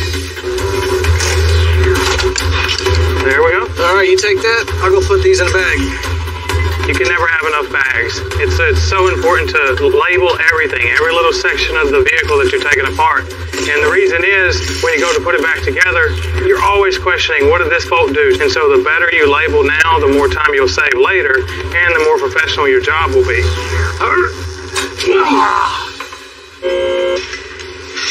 Man, vehicles have came a long way since this was made, huh? First thing we're going to do on this is just rip out all the suspension, motor, trans, rear end, the whole drivetrain. Let's have a bare van body underneath this thing. So we start fresh. Cool. This van's got problems, I got solutions.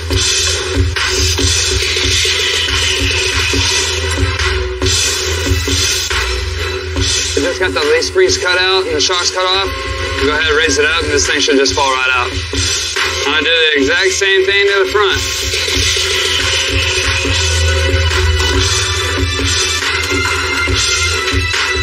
Since we're going to be pulling the transmission and the engine together, I'm going to go ahead and pop our transmission linkage, shifter linkage, all that stuff. Take a couple bolts out on the bottom. Things should come out pretty easy. Now I got the big factors out of the way. I can come through here and just tear this thing down completely.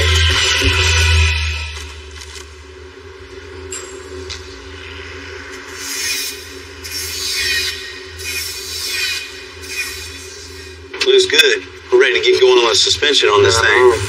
We want this to sit really low, set this thing on the ground with it. We're going to have to do a notch in the unibody here and build notch plates on this structure. We'll build the notch, we'll get the rear end back in this thing, and we'll start building the two-link suspension on this. Cool. Make a hole.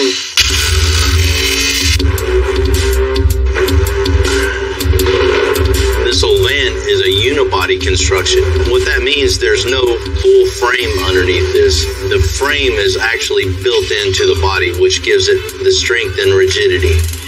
All this is in the way, so we're going to start by cutting all this out, get our cross member in, and then we'll go back to connecting it all back together as one. So you see the line, how everything lines up with the top of the frame rail. This is exactly how we want it. Perfect line, straight across. It's going to be level with the top of the frame and the bottom of the frame. Once I get this tacked in, I can cut the bottoms of that off to where they're even with the frame. Now that I got the ends cut off, I'm going to go ahead and make all the pieces to box this in. It's all going to be out of flat bar, same size, same thickness. So I'm going to make everything all at one time. I'm just boxing in the C-notch right now. Just all those pieces I cut out on the iron worker, tacking them in, making sure everything's square and true. And just get this all tacked in, weld it up, then I'll be ready to cut out the center.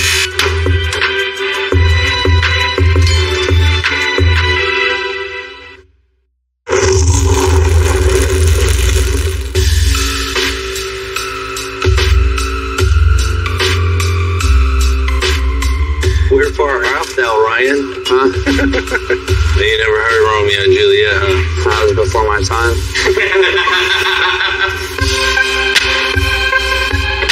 You know, this old Ford Falcon van came with a straight front axle. We're going to convert it to an independent front suspension. Ryan finished the notch on the rear end. Now he's making space for the new front suspension and the cross member.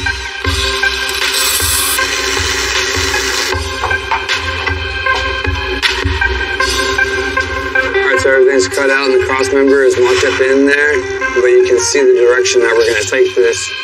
So I'm going to piece everything back to this center section. Basically just start off with these pieces, make them connect, get the side pieces in there, tack everything together, weld everything out, and then we can move on to building our steering, control arms, and everything else. You know, when a vehicle rolls up this nice, creativity to focus on the details. Things you might not even realize, we customize. So when we're done, you wouldn't even imagine it any other way.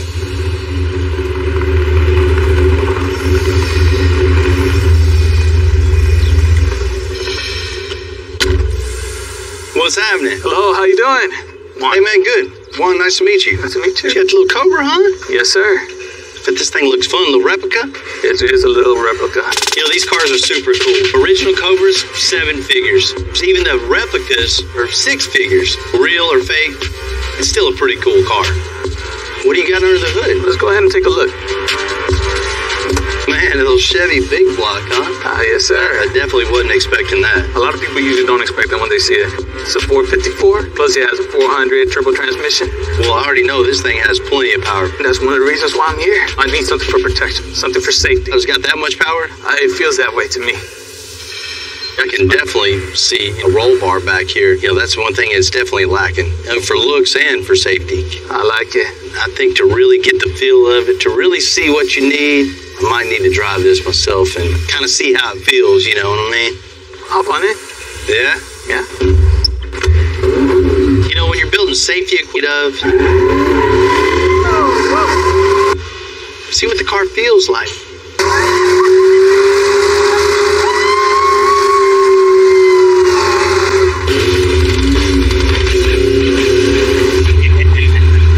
Sure that when I came in, Bill already knew what I was really looking for.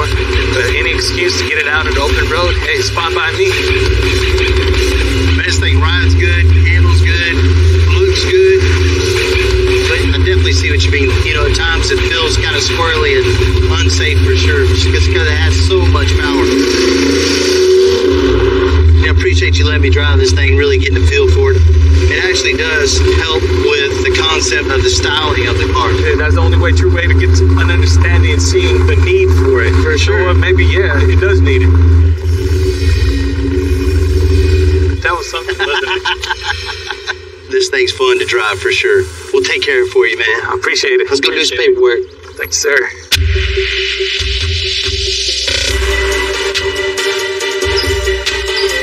You know, when you think roll bar, it's just a straight bar with two bends and comes down in protection.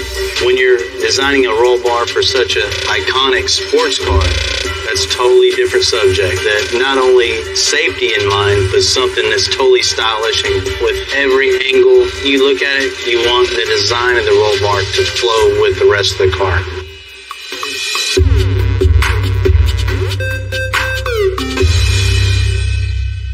Oh, here it is. It's not bad, not bad. What are we gonna do to it? We're gonna body drop it. Come on. No, man. I mean, you see, this thing's missing something. Missed the roll bar. You know, this has a big block Chevy in it, runs super good. If he's not paying attention, he's gonna need some extra protection on this thing for sure. Definitely. That's a good idea. You've seen the ones with the loop back here, the big bar in the back. We don't want that.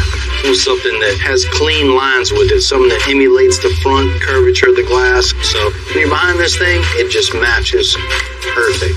And not only from the rear angle or the front angle, from the side too. We want to slope this thing so it all flows together. Once we get it all done, we're going to chrome it too, so it matches the front and rear bumpers. So I understand the idea you want to do.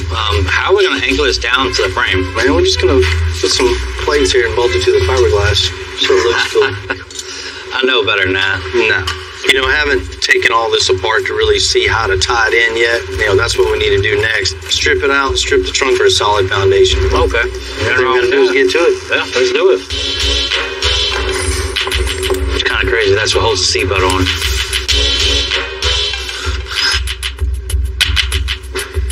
All right, last piece. All I got left to do is pull this carpet, this padding behind it. Then we'll kind of be ready to start figure out how we're going to put the roll bar in here safe, and then we'll worry about how we're going to style it. Oh, got it, huh? Yeah, how you do that? Man, there's just nothing to tie anything to. No.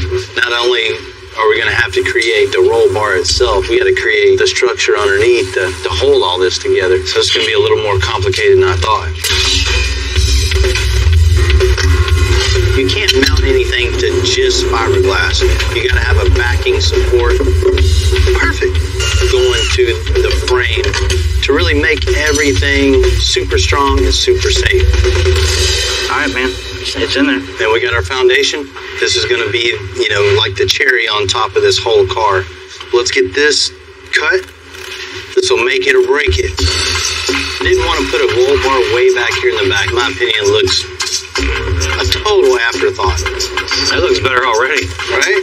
I want lean and flowing, so we had to cut the corner of the body out. It's a real subtle difference. I mean, that's what you want. When this thing is done and finished and painted, you will never know it was ever messed with, because the lines are still going to flow and look like it was originally made like that.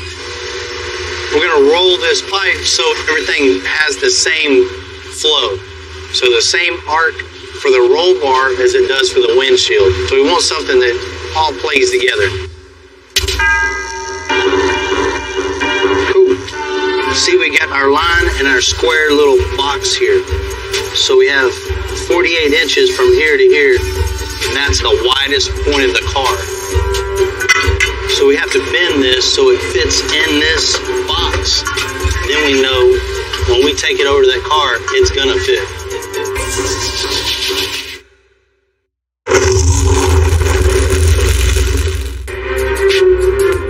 This might be a replica of a 1966 Cobra, but it's got a real deal 454 Chevy Big Block. So the roll bar we're making, it has to protect the passengers above all, while also looking like the Cobra should have from the factory. It's got a pretty damn good flow. Maybe a quarter measure all day long, but especially something like this, it's pretty damn close. Everybody's going to be looking at it. They're not going to be measuring it. Did you ever get in trouble for standing on the couch?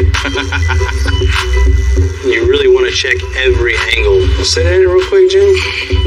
You want to really get back and get a feel for the overall car itself in relation to what you're building to it. That looks real good. I like it. It looks nice. Let's tack this sucker on. The next step of this thing to making it one whole unit is connecting the outer plate to the inner plate and making that plate go all the way down to the frame. We have our plates on the frame, so the next thing is making the pipe from plate to plate. So we're gonna put the wheel on, drop it down. Let's see where this thing rides at and how much room we have in between the wheel and the bracket. We definitely don't want the tire to rub. That would definitely cause a blowout, and we don't want to test out a roll cage that quickly.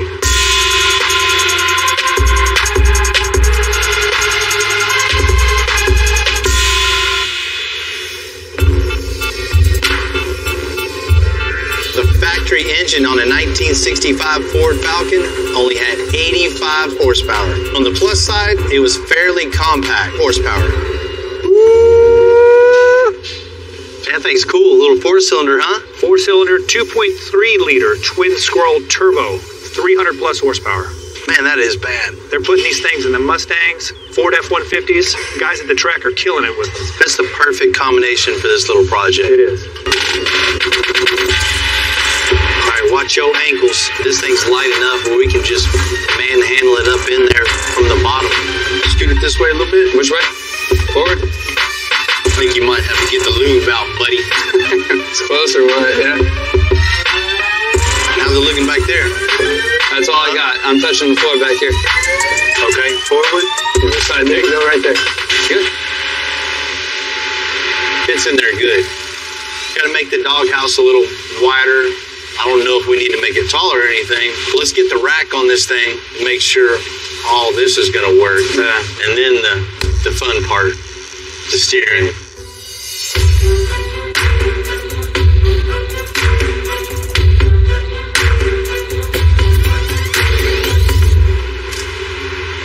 That's looking real good. Got the radiator in, rack mounted. Looking all right. You see what I'm looking at, though? Yeah, you know the next thing is coming. And you got the column out here. The wheels are way out here. It's super easy to connect the rack to the steering. Yeah. But on this, we're going to have to connect the column all the way back here to the rack. It might not seem that hard, but out of all the ones that I've done over the years, I've never had to deal with this. Yeah. Anytime you see it when it's done, you go, oh, that's easy. Yeah, exactly. But it's figuring it out and getting it to that point. Exactly. Always like a challenge. Yeah, of course. Let's drop it down. All right. What we're doing right now is just putting the column in its place. So everything needs to be mocked up. You know where everything's at before you can start anything. This is just where the factory alignment was. We put it back in the original spot. So next thing is to lift this thing up and start making the snake. You see how much room we have here is not very much at all. So we got the column as far into the van as possible, but it's still a little too long. Let's cut the end of that column off. All right. And then we're going to drill a hole in it all the way through. All right. We're going to cut you a little piece of the double D. So we use this little knuckle here, but we can start with this once it's at the bottom of the column. Ain't gonna work. I've never used a double knuckle like that before, and man, it's just lining up. I haven't either. The main thing you look for when you're figuring out a steering shaft is make sure all the U-joints aren't in a bind. You want it to be smooth, free, and clear. And double knuckle is too many moving parts all at once. There's no stabilization or something like that, so it's just gonna flop all around. So it's one frustration after another, right? Oh, man, you said it.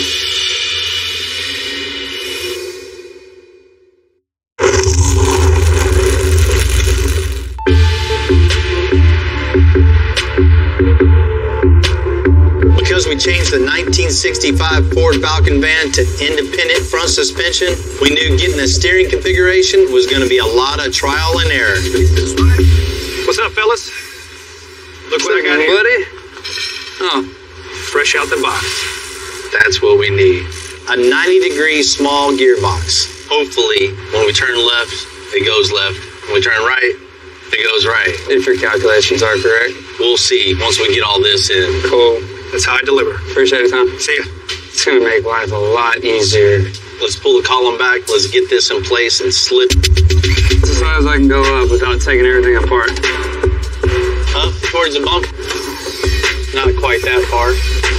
All right, that's it. Hold it right there just a second. Cool. Let's make the bracket for this and just continue the snake. I'm making a bracket for this steering box to hold it exactly where we want it. Just take a couple pieces of cardboard, make your template, get exactly how you want it, and then boom, go over there and make it in no time.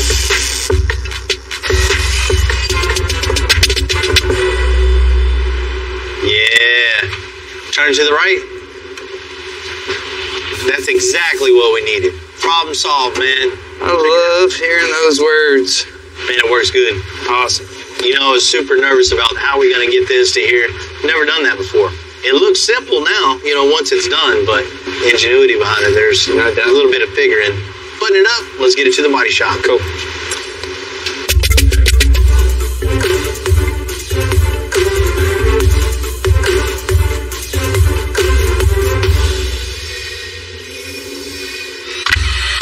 The roll bar is getting chromed on the 1966 Cobra replica. However, there's one thing still bothering me. There's just a hole drilled in. I mean, I don't get it. I can't believe somebody thought that's a good idea and that would be safe. We have to address this.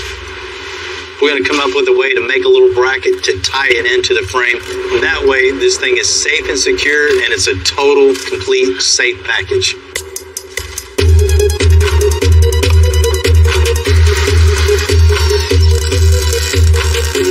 Be really comfortable putting a seatbelt on that now. It's not just the seat belts, the seats are also bolted to the fiberglass. So we're gonna fix that too with some new brackets. All right, everything looks good. It's all welded in. Should be nice and safe now.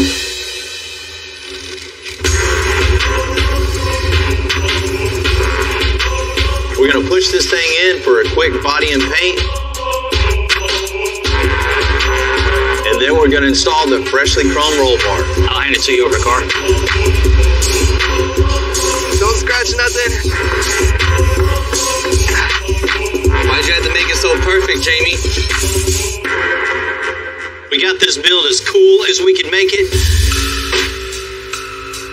It not only looks better, but what's really important, this thing is a lot safer than when it pulled up. That's how I'd want it for my family, for sure. What's up, man? Good morning, Mr. Bill. How you doing? Good morning, man. Real good. You ready? I'm ready as I'm going to be. I know when you came in, you know, you had a couple issues with that car. The car looked cool, but there was nothing to keep you safe in that thing. We got you definitely hooked up on this. That's the reason why I came here. You ready to check it out? I'm ready. Jamie, let's get it.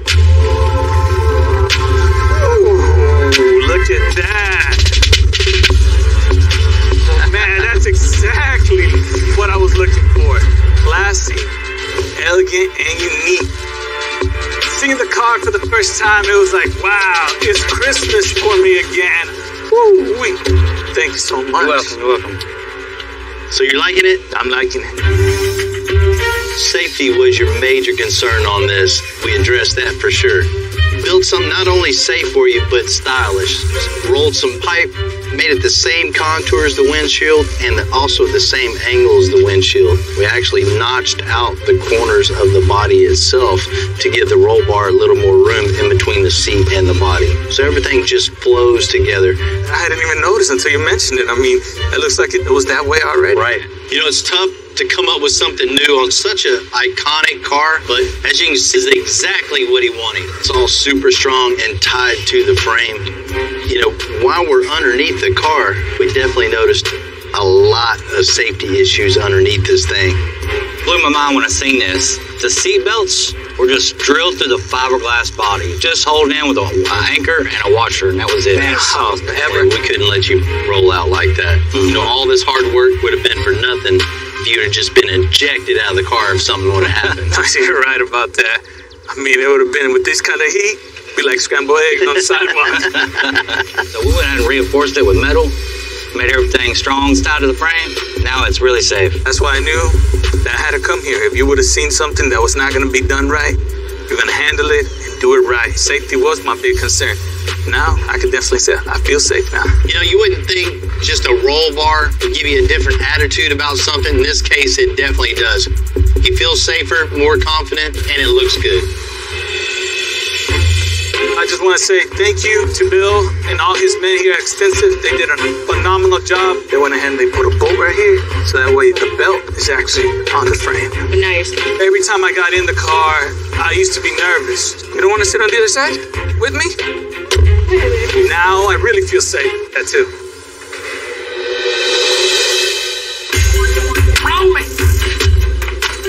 I got the wind in my hair. We gave the Falcon van a custom air ride, a new steering configuration, and an engine swap. Now the body guys are going to prep the cab for paint. What I don't want it to look like is some 70s peace van, you know, with fluorescent colors or something like that.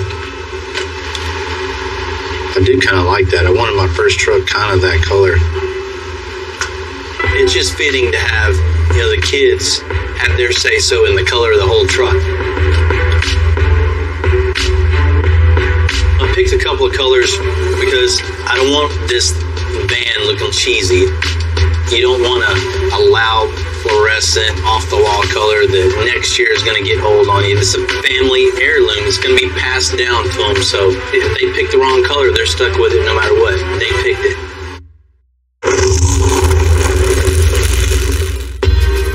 You know, a huge part of the custom world is dads handing down their passion for cars to their kids. That's how we keep this whole thing going.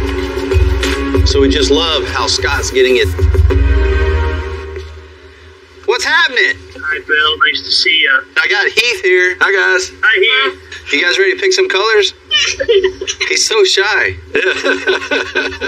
Ready? This is the brown. No, I don't like the brown. Okay. There's a green. The green looks cool. I like the green. Let's see what's next. Got like a tan, like a goldish tan. Oh, man. All right, there we go. All three of them at once. So vote for my favorite one. I like green. Green's your favorite, Cole? What's your favorite? My favorite is tan. Your favorite's tan. All right, Scott.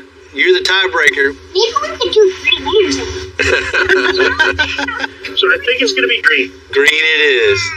You got it. It's a great choice. All right, guys. Appreciate your time. Thank you, guys. Hey, it was nice to meet y'all. Nice to meet you. Bye. Green it is. You know, all honesty, that was the color I was hoping they picked. This green is really going to make the whole thing stand out. With so much space in this van, the sky's the limit. And that's what I asked John to do. This thing is as big as the sky, so we're going to do a starlight headliner on it. I'm going to start when I go to put in the fiber optic lights. I'm actually going to be using a needle to poke holes in this, so I need something that's thin enough and easy enough to get through, but yet still strong enough to help hold the form and shape. Hey, look at that. It stayed together. Now that we got the headliner all built, wrapped, and ready to go, the next thing we got to do is we got to install the fiber optic lighting. To To do that, I'm gonna have to take these fiber optic strands here and I have to poke individual holes for every one of them. I've got 780 of them here. I better get started. I want to try to get this thing done before the real stars come out. There's really no easy way to go about this. It's just going to be time consuming and just got to sit here and do it. You know, it's just going to matter of poking all these holes and running everything through. But the final product will be so worth it. And I think it's really going to have that wow factor.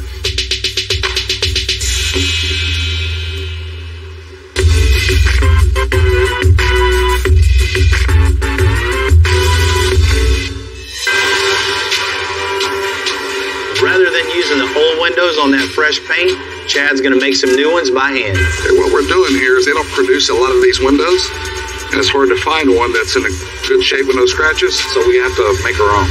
This glass here is actually laminate glass. It's 2 pieces of glass with a piece of lamination, cracks it, it doesn't shatter. And what I'm doing now is I'm scoring the glass to get through the first layer. Well, the glass is really a delicate material, so what I have to do is I have to get in here and I have to break it through. Now what we're doing is we're taking some denatured alcohol and we're softening up the lamination in the center so I can cut through it and get a better finish.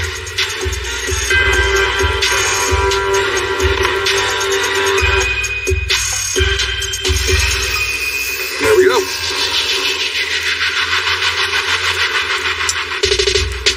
It's time to put it in and see what it looks like.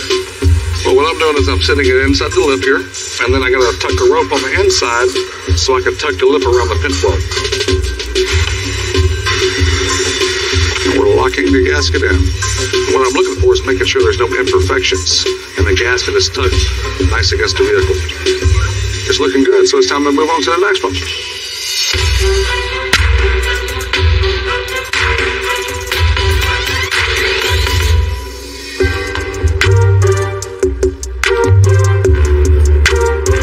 After 4 long days of dealing with this and poking all these holes, finally have them all in. As you can see, there's a ton of fiber optics here. What this is basically, that is cast down through the fiber optics, and anywhere that you cut it off at, as you can see, the ends of it will light up. I'm only going to do this 780 times.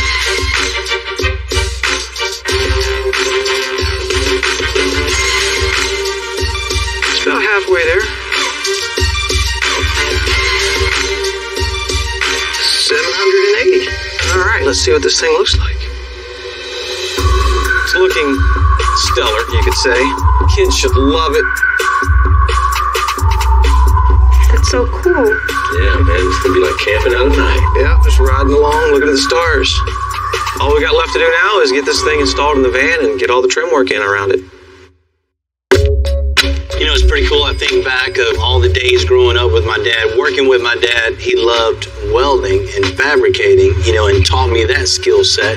And I applied that to the car aspect. Totally opposite. Totally opposite for you. Your dad was everything into it, but not a welder, fabricator, nothing like that. Me and him are a lot alike. My dad's all in the cars. I would have rather been in the shop with my dad getting dirty rather than sitting at home on the couch. You know, they inspired us and footprint on our children. Mm-hmm. Dude, my kid's 4 next month, and he's really taking a liking to all this stuff. It'll be really cool, you know, to see him kind of follow my footsteps. That's it. Keep it going. Keep it going, man. The most important part is showing your kids your passion for something. Yeah, just gives them a little want to, you know what I mean? You gotta have that want to. If you don't care to do anything, you're never gonna be good at anything. Thanks, Dad.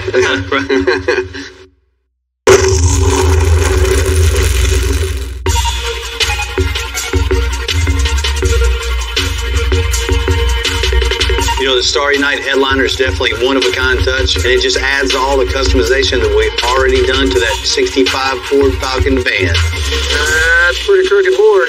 When I finished up the Starlight headliner in the van, I thought I was done poking holes, but as I sat there, I thought about the way we can incorporate the starlights into the seats as well.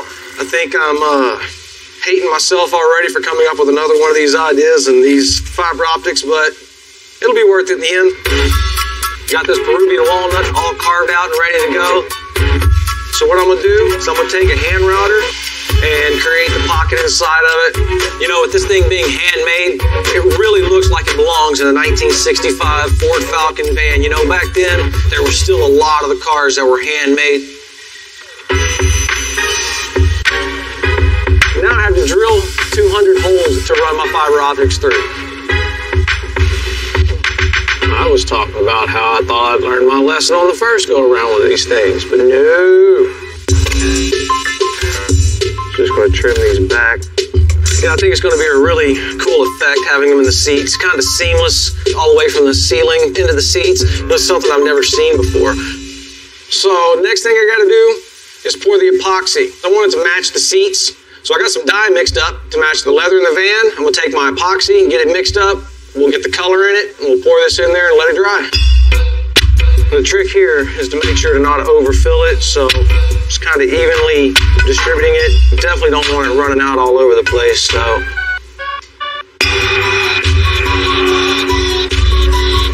right, now that I got the seats all covered and everything, the next thing I got to do is just get the nerve up and cut this thing open. Oh, it's a sickening feeling. It'll so be worth it. Just got to remember that. It'll be worth it. So once I get this all glued in here, then we'll get the emblem in it. Man, this looks good, dude. Yeah, man, I think it turned out real nice. And they're gonna love it, dude. Well worth it, you know. I can't wait to get it to the kids and let them see this thing. God and his family have been waiting a long time for this van, and I know they're ready to get it back. Scott's a really busy guy running his construction company up in Chicago, so we're going to ship this van straight up to him. Since this is a family van, I thought I'd ask my kids just to get their take on it, see if it's cool. You guys ready to go home? Yeah. Yeah. Been working hard today? Yeah. Hey, before we go, I want you to check out something. We just built a van for a customer in Chicago. We got to ship this thing back. But before we do, I want your guys' opinion on this, see how good we did. Okay, let's go check it out. You want to see it? Yeah, let's go do it. Come on. Come on. So I want your guys' honest opinion, okay? Okay. Not just because I'm your dad. I want you to really tell me what you think, okay? Yes, sir. We've seen a lot of like what our dad does around here. He just never really asks for our opinions. This must be like a pretty special one. John's bringing this thing out right now. It's going to be here any second. You know, the moment of truth, I hope they like this.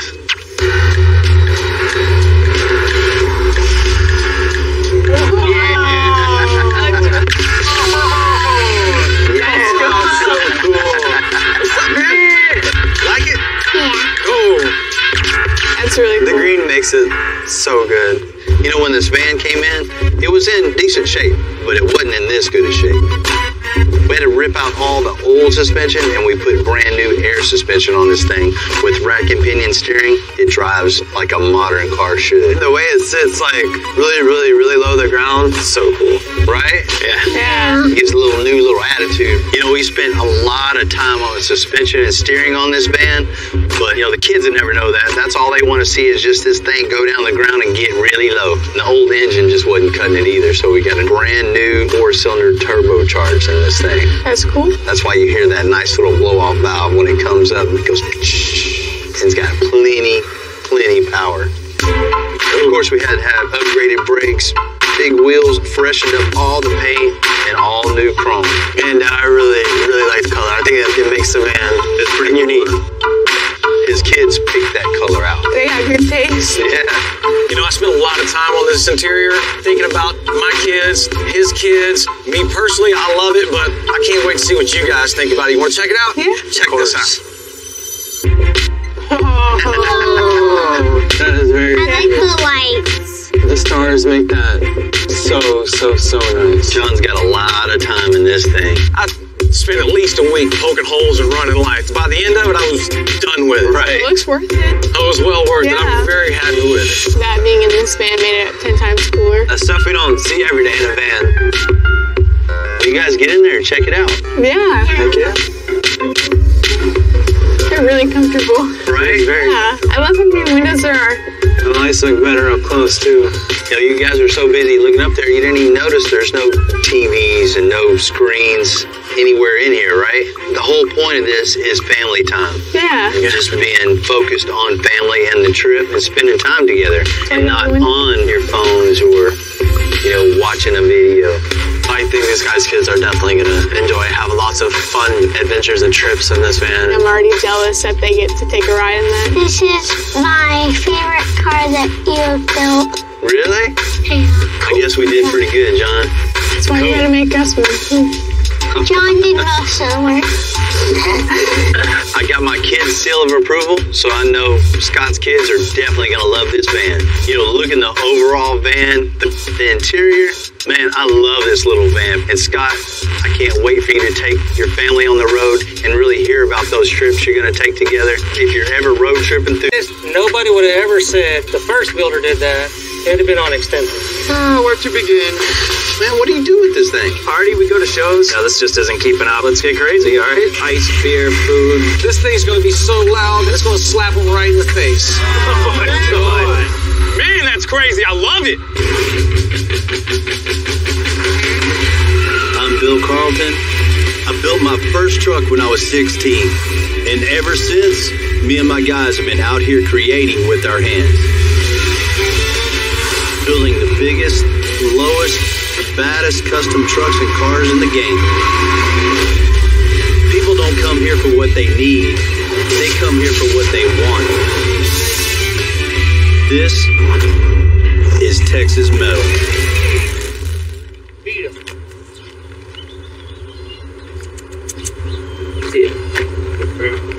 Every day on my way to work, I always pick up some breakfast for myself.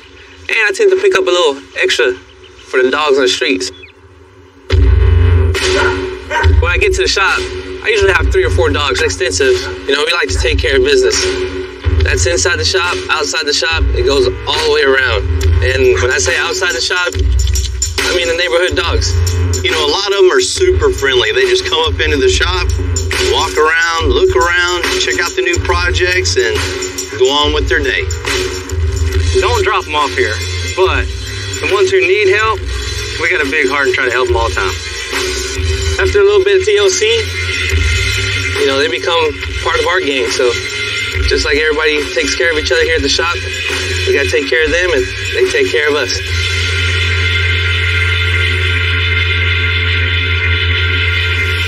My friend Dorian owns PSE, our diesel guys, says he has a customer with, a truck that has a few little issues. So today we're gonna get it in and check it out.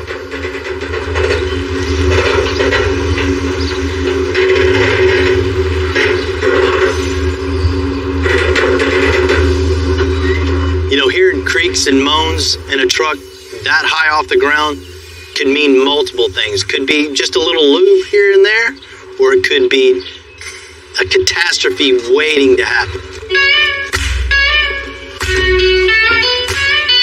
What's up, Bill? How's it going, man? CJ. How you doing, man? Nice to meet you. This is the one you were telling me about, huh? That's the one, man. Man, it looks good from here, but you got some problems underneath. A lot of problems. It's all yours now. Well, man, let's check it out. Yeah, I'll let y'all talk. Let me go talk to Rudy. All right. You see a couple issues just as soon as you walk up to it, huh? Just all the welding and grinding and everything up front. It just looks... Man, you can't have that. Oh, man. Told you it was bad. These drop downs are just super sketchy, man. There's nothing even holding this but bolts on the outside. Man, that holds the whole weight of the truck, your load, everything. There's nothing to hold this thing from flipping out. Man, that is really dangerous. A stock 2017 F350 with no lift weighs over 8,000 pounds. This is exactly what I didn't want to see. A truck this high that weighs this much, that somebody could be driving down the road next to my family and yours. I mean, it's super unsafe, and this is something that needs to be addressed immediately. Oh, man, I thought this was the bad part, but that's... Needs a lot of attention back there, Bill. You don't even have really any of the plates bending. Bag mounts are all twisted. The 4-link bracket is about to rip off the axle. And whoever did this has no business building anything like this at all. And the sad part is it hasn't even been driven, really. Man, thank God you didn't get in it and drive it down the street and hook a trailer to this thing. Yeah. It's just an accident waiting to happen. It's not good. I go to shows and we travel all across the country, and this is one of the trucks that I use to do most of the traveling with, and I have a lot of weight back there that I pull around too, and a lot of money back there too, so if something happens, I don't know what I would have done. When I picked it up, I didn't know that it was that bad. It was that crazy. What do you put behind this? You got a gooseneck trailer for this thing? I got a 40-foot. I've got 2 matching rigs. I got a big 95 old body style, and I got another matching Tahoe. They all go on that 40-foot, so I needed to do what I bought it to do. Oh, you want to be able to actually use it? Yeah. Need a usable dually. Right now, I can't even drive it. Feels like it's going to fall apart. Man, I've seen this look a million times when you're giving someone the bad news. He paid good money for somebody to do this to his vehicle, and we got to redo it again. That's how the Tree of Shame was built. Let's get this thing unloaded, man. We'll get going on it, and we'll make it right for you. I'm looking forward to it. Let's go make it official. Let's do it.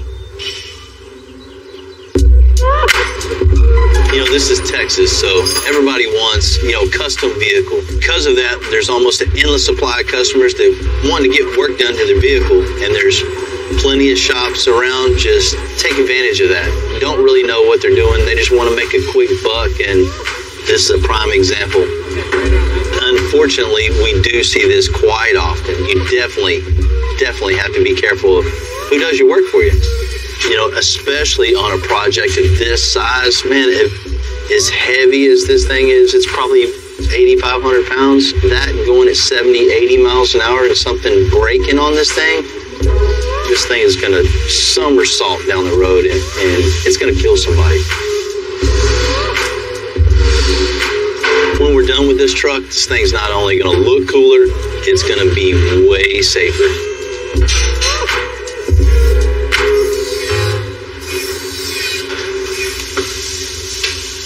I didn't know Fisher Price made lift kits. This is scary. This is super dangerous. There is no kind of support here holding this to the frame other than, I think they have 1 or 2 bolts underneath here. That's it. Bolts on the outside, a couple of them are just for looks. They're just stuck in the hole of silicone. Well, man, it's really scary. And please tell me he didn't drive this thing here. Man, he didn't drive it. He's only drove it around the parking lot, maybe a quarter mile, half a mile. That's all the damage of just the stopping and starting with this much weight with some shady brackets like that. I can't believe somebody sold him this job. I mean, that's just, unfortunately, that's what, a lot of people don't know. They're driving around with stuff like this. I mean, that's really scary. There's definitely a few things that we got to address on this thing. One of the first ones is putting some support back into this, attaching it to the frame, making it super safe and strong. We can use what's here. The basic design is here. The geometry is, for the most part, correct. Build some supports, some nice tubular supports to connect each thing. We can powder coat it in blue to match all the rest of the truck, and that'll tie everything in together. Next we're just gonna pull the axle completely out. Let's start over fresh, cut everything off. The 4-link brackets, the bag brackets, I mean, all of it's trash. We'll build all new bracketry, incorporate some tube work in that also, so it looks cool and is really strong. Definitely always look, there's something going on. At least we got a lot of stuff we can put on the Tree of Shame. Definitely get that extensive forest going. There's going to be a lot. Let's go, man. Let's get ready.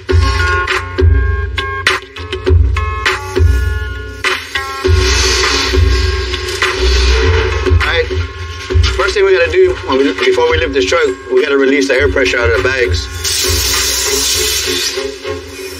Like that. This is like a crime scene investigation. Tim and John got to go through every inch of this truck to find all the bad work, tear it all out, then we can start to make things right. Man, look at this. We got a rub mark here from the tire. If it would have rubbed even more, it would have eventually went all the way through and we would have lost air pressure in this corner and would have just been a disaster.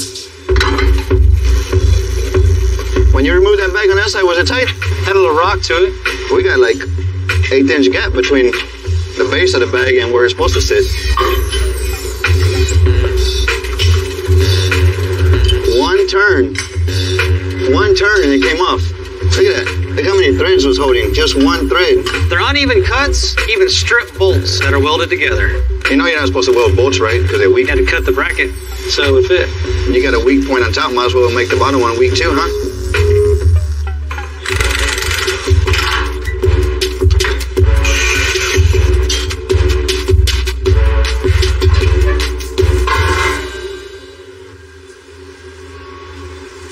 This plate comes all the way down to here and over. Here and over. And nothing in the back. Hollow inside, huh? Nothing tying them together. So all it is a big prop bar just peeling that metal away. You see, that's why it's ripped right here and right there. There's a bar 7 foot long. When that bar moves up, all it's doing is peeling this back like a tin can. This is the weakest point right here. It's just gonna start peeling that metal up. Where to begin? In order for John and I to even get started on this rear end, let's cut everything off of it that was done before, go back to stock, start over from scratch, and do it 100% right.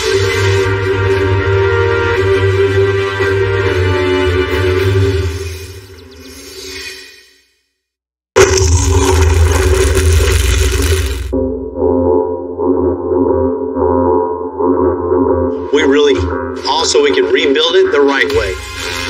We're going to keep the existing drop-down brackets, but Tim and John are going to add a ton of strength to them. Okay, so what I'm about to do is burn out a 4-inch by 4-inch hole here. That way it gives us access to the bolts we're going to add to this. So we can reach in here and put a nut on every bolt that we can. That way it makes it extra tight to the frame. When we tore this down, there was a big gap between the bracket and the frame. There's still little gaps, so we filled it in with flat bar. Now that that's filled in, that gives it a solid mount. We bent this piece here, bolted to the frame, then we'll weld it all the way down. So what it's ultimately going to be is a cradle that sandwiches a frame, and have bars in between that make it 100% strong and sturdy. Working on a previously customized vehicle is a lot more work to go back and fix than something you just start from scratch. Righting a wrong, in this case, a bunch of wrongs, have been a big part of my business. On the other hand, I like the challenge. It keeps us on point. Yeah, always read. And good thing too, because we're always getting calls, come on over, we need some help.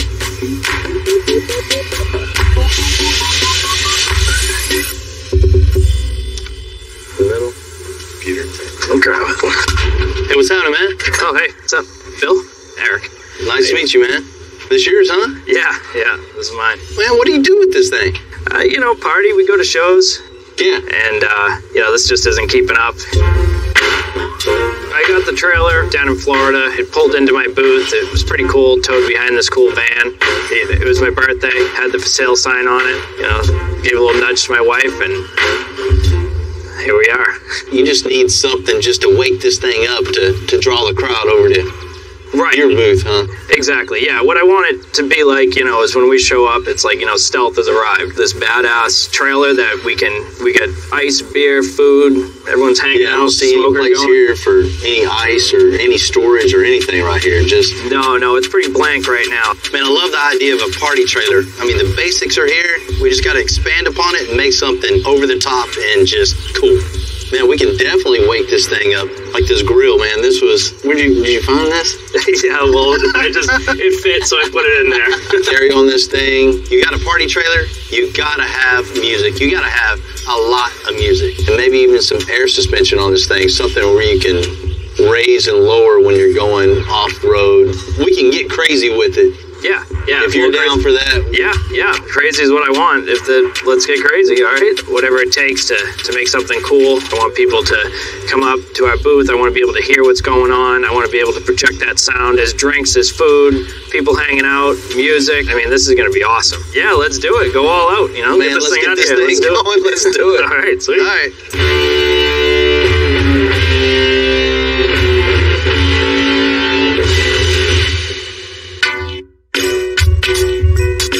Party trailer was a great idea. It's a great concept. It works okay. It draws some attention. But we're going to take this thing and just draw a lot of attention. This thing is going to be not just something people are going to talk about. Wherever show it's at, wherever event it's at, people are going to want to come see this in person. You know, on a vehicle, you got to work around what's there. There's all kind of parameters to work with. You know, something like this, you just have a good time, only restricted by your imagination.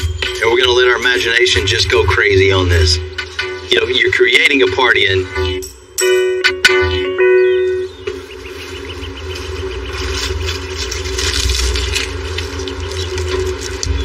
looks like it's got sausage in it. Mine's better than yours. Need a cerveza. Need something. But you guys, do you ever work?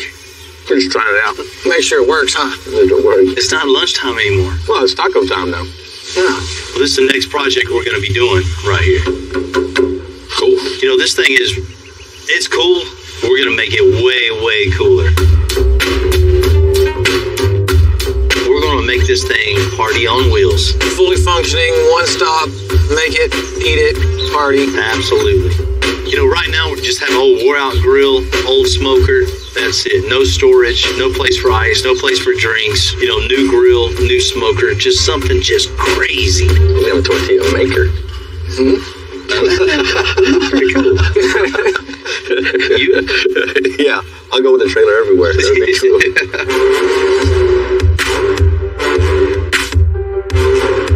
You know, next problem this thing has is suspension. This thing's almost riding on solid axles. We're going to put air suspension on this thing too. Going to car shows, events, and you know how loud some of those events get. So we want this to be the loudest. Not only loud, we want the lighting, we want cooking, eating, the total experience. Cool, man. After this thing gets the suspension down, we can go to town. I see a bunch of like tower speakers around here. We got room in here for a few subs. We can get in here, get it playing some nice lows out for everybody. Yeah, fire right out the bottom. Like maybe some acrylic on the top. You can light it up. And we'll cut cup holders into the acrylic. That's an awesome idea. We were told to go crazy, so that's what we're going to do is go crazy on it. Let's make something just totally off the wall. I think we got it. I've done a couple things. We'll be all right. All right. All right. Finish my taco.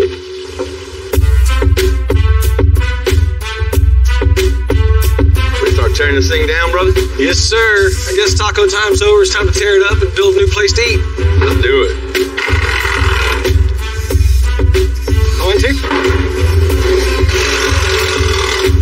Hey, easy, buddy. Right now, we're going to go and pull all this wood out of here so Bill and the guys can do what they got to do. There it goes. Easy enough. Wow.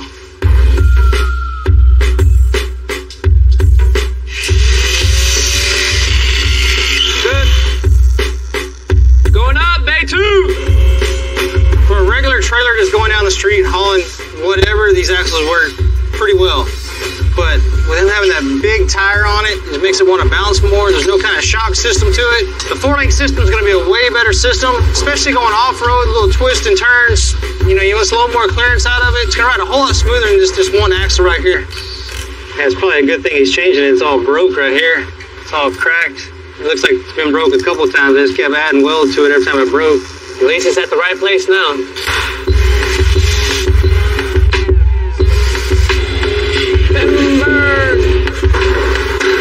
Not even that heavy.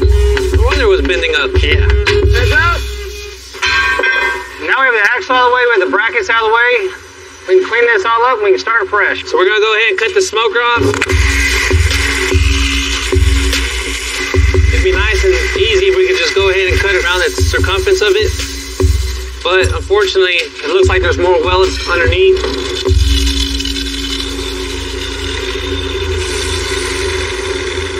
Hope you got a smoking good deal on that one. This thing ever smokes.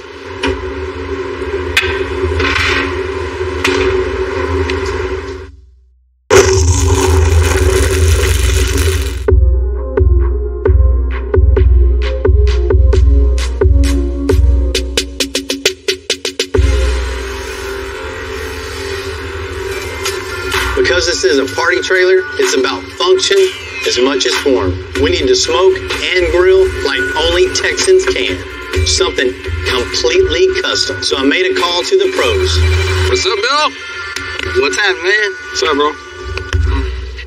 These things look good, man. Yes, sir. We got our beautiful heavy-duty barbecue safe smoker and a solid stainless steel industrial gas grill, man, that can handle the vibrations of the road. Built all by hand right here in Houston. Craftsmanship looks great. It's all primer for you, ready for that beautiful paint job you're going to put on it. And I'm excited to see what you guys can do with it. Let's get it off and get it going.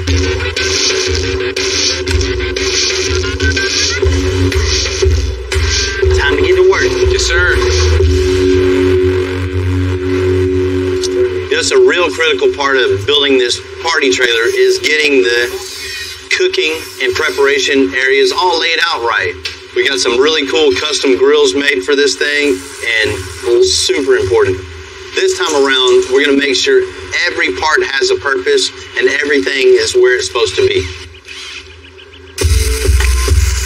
To improve the functionality, we're putting the grill and the smoker on the back of the trailer. What we're gonna do is take the existing barbecue pit and we're gonna drop it down, because if we were just to make these fit right here, it would be way up here. And you can't cook meat like that. You're gonna burn the chicken. This is a stronger joint than just butting something up and welding it all the way around. So we're gonna make a 45 here and then an offset 45 right here to kick back. Some people would just cut this off and just throw a tube down and kick her over. That's not how we do things here at Extensive. Woo! You need me to hold it, Jimmy? Pick up on it so I don't mind.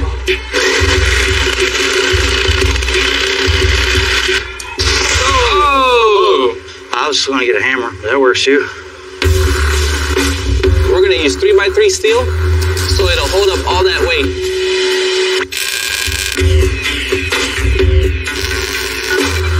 Alright, so I see we dropped them down about 8 inches, so we're not having to reach up too high. Go ahead and mount these pins and drill some holes for the mounting bolts. Yeah, straight. Whoa, down a little bit. Put it up.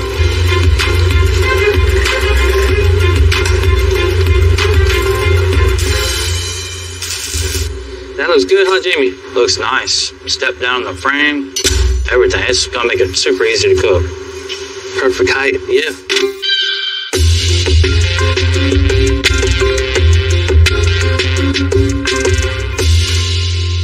You know, Tim and John have really been putting a lot of work on the F350, but it's heading in the right direction. Now they're lining up the rear axle to get it connected to the 4-lane. What we're doing now, we got the axle where it needs to be. And with the bars that we have, we're designing some brackets that go around the rear end and connect the bar to the rear end. So right now, John's just kind of sketching something out. We'll give it to Rudy. He'll burn us 4 of them out. We'll punch a hole in it and put them on the rear end. Looks good. 4. Good beat jerky. Hey, boss. And with the plan, We need 4 of these. for a truck this size, we always try to over-engineer it. In that case, we use 1/4-inch plate for all the brackets and tabs on this truck, which will make it a whole lot stronger. We're gonna make sure that's flush with the rear end. When we do that, we know this is in line with this one, that one's in line with that one, because this is straight all the way across.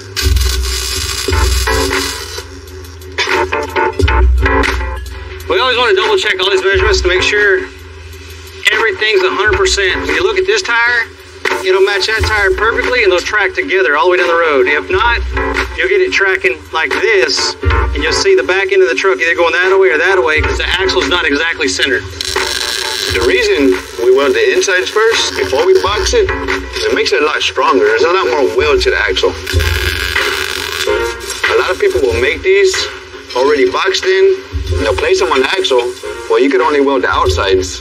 You cannot get to the inside. So we like to do it like this, so it's stronger.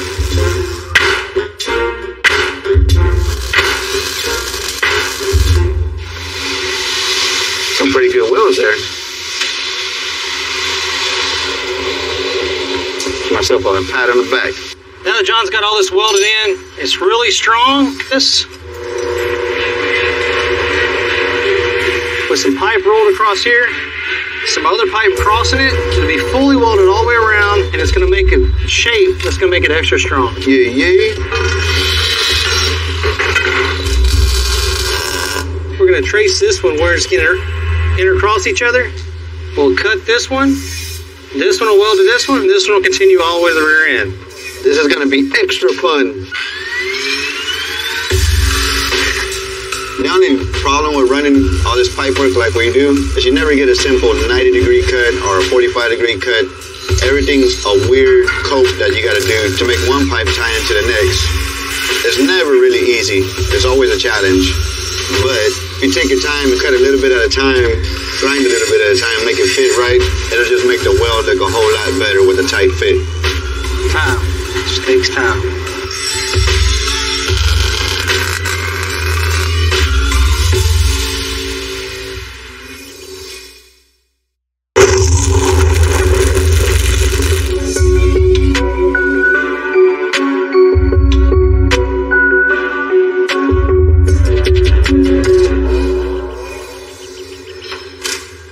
Really rough shape. We've replaced all the old sketchy rear metalwork with a brand new rear suspension.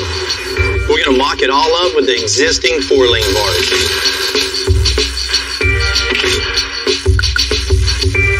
That looks like shit, man. Hot thread here.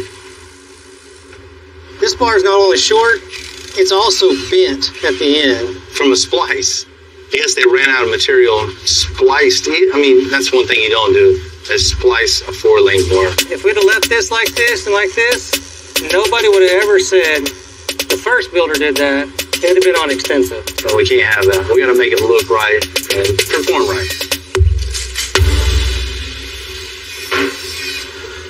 So what we're gonna do is go ahead and build 2 new upper bars for this. You see right here where this one's all bent. They had this much of one stick left over and then this much of another stick left over. It looks like they just butted it together, beveled it, and then welded it to make one long pipe. The way it's welded together right here, it gives it a point to where it's been heated up. It could be brittle, or it could just break off altogether because it won't hold. So we don't want to take a chance in something they spliced together. So we just went and got a whole new piece of DOM. That's gonna make it what we need, as strong as we need, as straight as we need, and it's gonna... These are our new weld-in bungs. And the weld will go from there to there, so when it gets powder coat and everything is done, it'll look real nice and smooth. Perfect. All right, John, weld it out.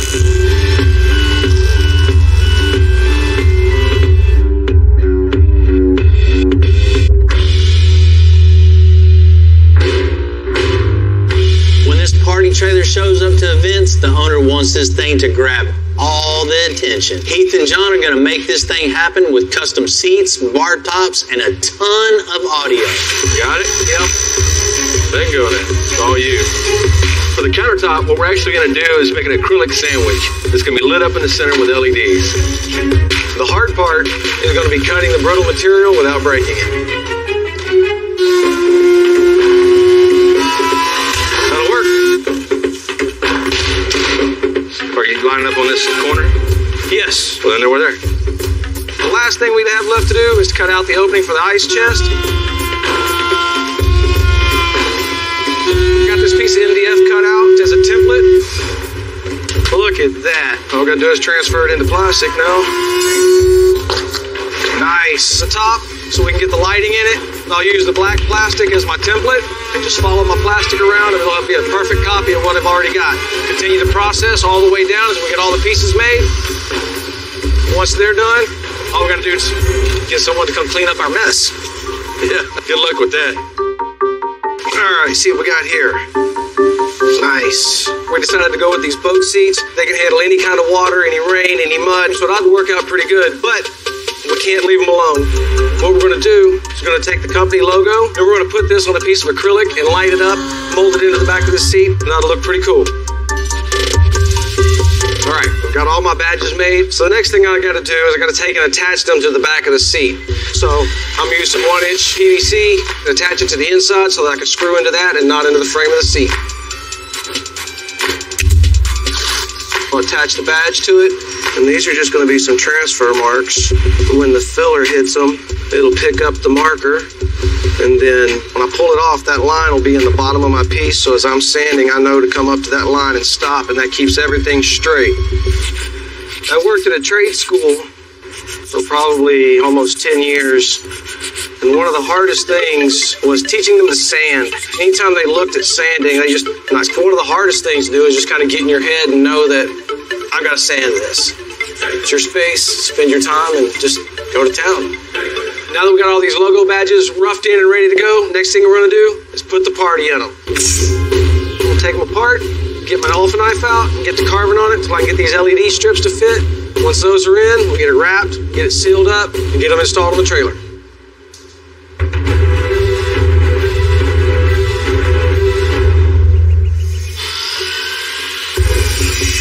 When Bill brought us this project, he told us one thing. This thing had to be the loudest thing in the park, the loudest thing at the show, the loudest anywhere it went. The name of the game here is just as many speakers as you can fit. Anywhere you can find a spot, you cram a speaker and make it loud. This thing's going to be so loud, it's going to have people thinking, what in the hell were they thinking when they did that? It's going to slap them right in the face.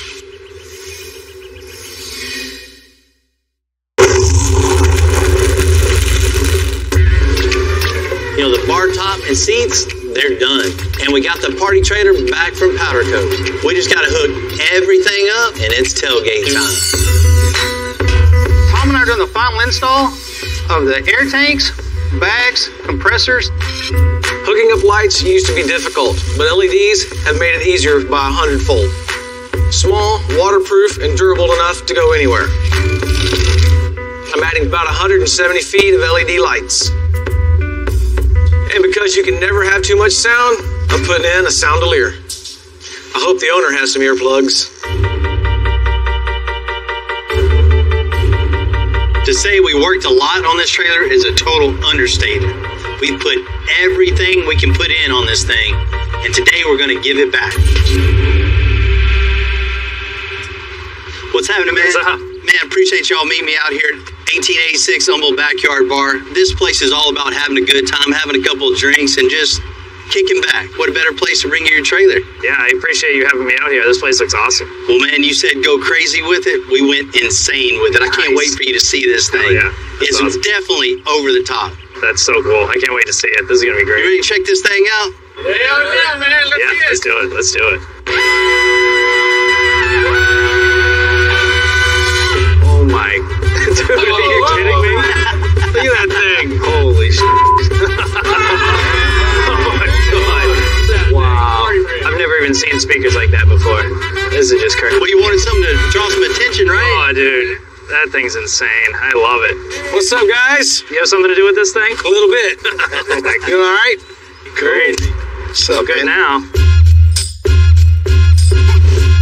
As you see here, we touched every part of this trailer, put air suspension on the back, so it's totally adjustable with a big, heavy 4-link on it, so it looks mean and nasty too. Yeah, I love the 4-link. I can't wait to really get under there and look at everything you did. I can't wait to get it off-road, drop it down, bring it up. This is going to be perfect.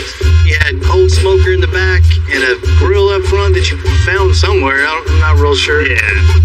My boy's Pitmaker got you hooked up with the smoker and grill, centralized in the rear spot so you can, keep all the cooking back to the back and just worry about the party in the front. The old barbecue, it was trash. Total garbage. And this new stuff, it's insulated. It's got all these layers. These guys are going to set me up with everything I need. And it's just so much better than before. When it first came in, we sat down, we had tacos on it. First thing we figured out that it wasn't very comfortable to sit down and eat on.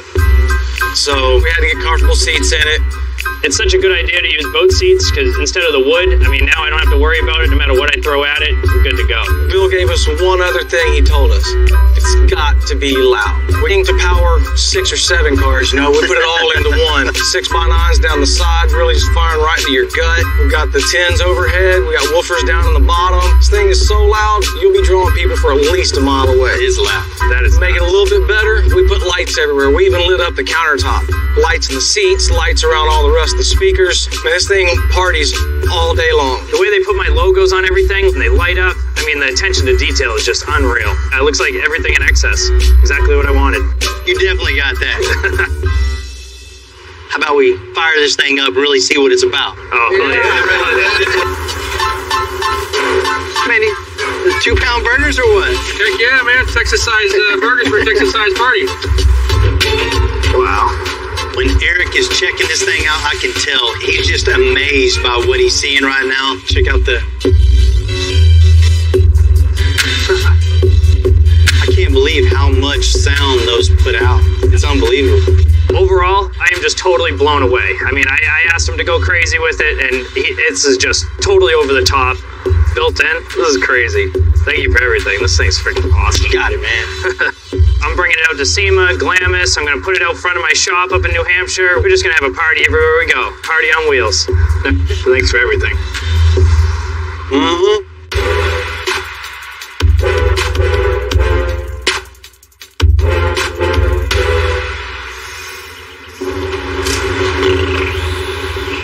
The front suspension on the 2017 F350 is in way better shape than the rest of it.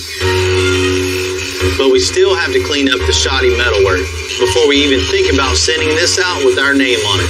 All we're trying to do here is knock the high spots out of it. We're not trying to make it smooth and grind it to where it's going to be paintable. They're going to come back and put some body filler on it and be ready to paint. Well, Tim did a great job grinding it off and cleaning it up for us. The next step that we will do, we'll come down with some Bondo. One nice trick that I've learned is for curves like these, you might just rub the Bondo on your finger like this, run it across, and you get a flatter surface that blends into the curve. And there comes the sanding next, which I'm finna start off with 36 grit, and then come back with 80 and finish it off. Now we're getting ready to prime it. The good thing about the primer is you'll be able to see some of the imperfections that are around here. Scratches from the 36, stuff like that will have to get addressed again. So there's no going back. Here it has to be done right, no matter what.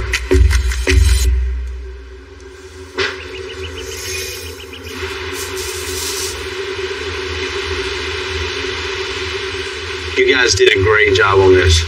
This thing's looking good. Ready to blow this thing apart and get it painted and coated, huh? Mm-hmm.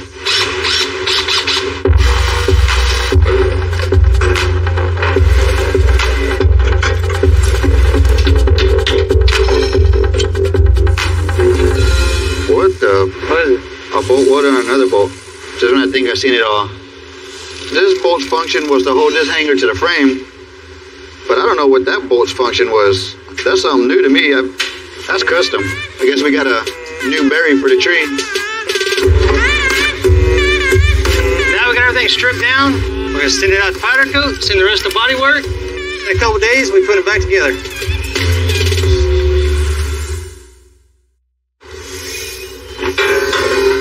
Where are these going?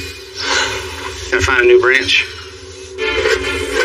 Years ago, there used to be a big tree in the back of the lot, and everything we've cut off just get thrown around this tree.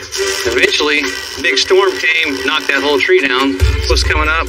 Started welding up here, and that's how the Tree of Shame got started. All this is stuff that other shops have done that we felt was unsafe. So then over the years, as you added another piece, another piece, another piece, it's now growing like an oak tree. It's just growing up and up and up. True to form today, it just grows a little bit bigger, gets a couple more branches onto it. I think that's it. Shoot, 20 more years, it'll be as tall as the other one? Maybe taller. 5 years? 5 years. All right, well, shoot. Let's get back to it. Bring this in. Got that, right? I know somebody got that.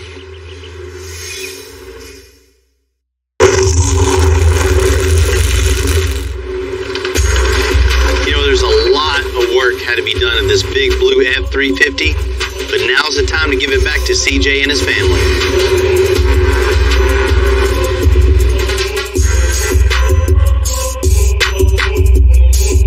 Harrisburg Art Museum. It's a cool spot, huh? It is. I like the murals and everything, but you gave me a call, and I don't think we're here to look at paintings. Definitely not going to look Thanks. Got something else for you to look at. Yeah. You ready to check this thing out? I'm ready to check it out.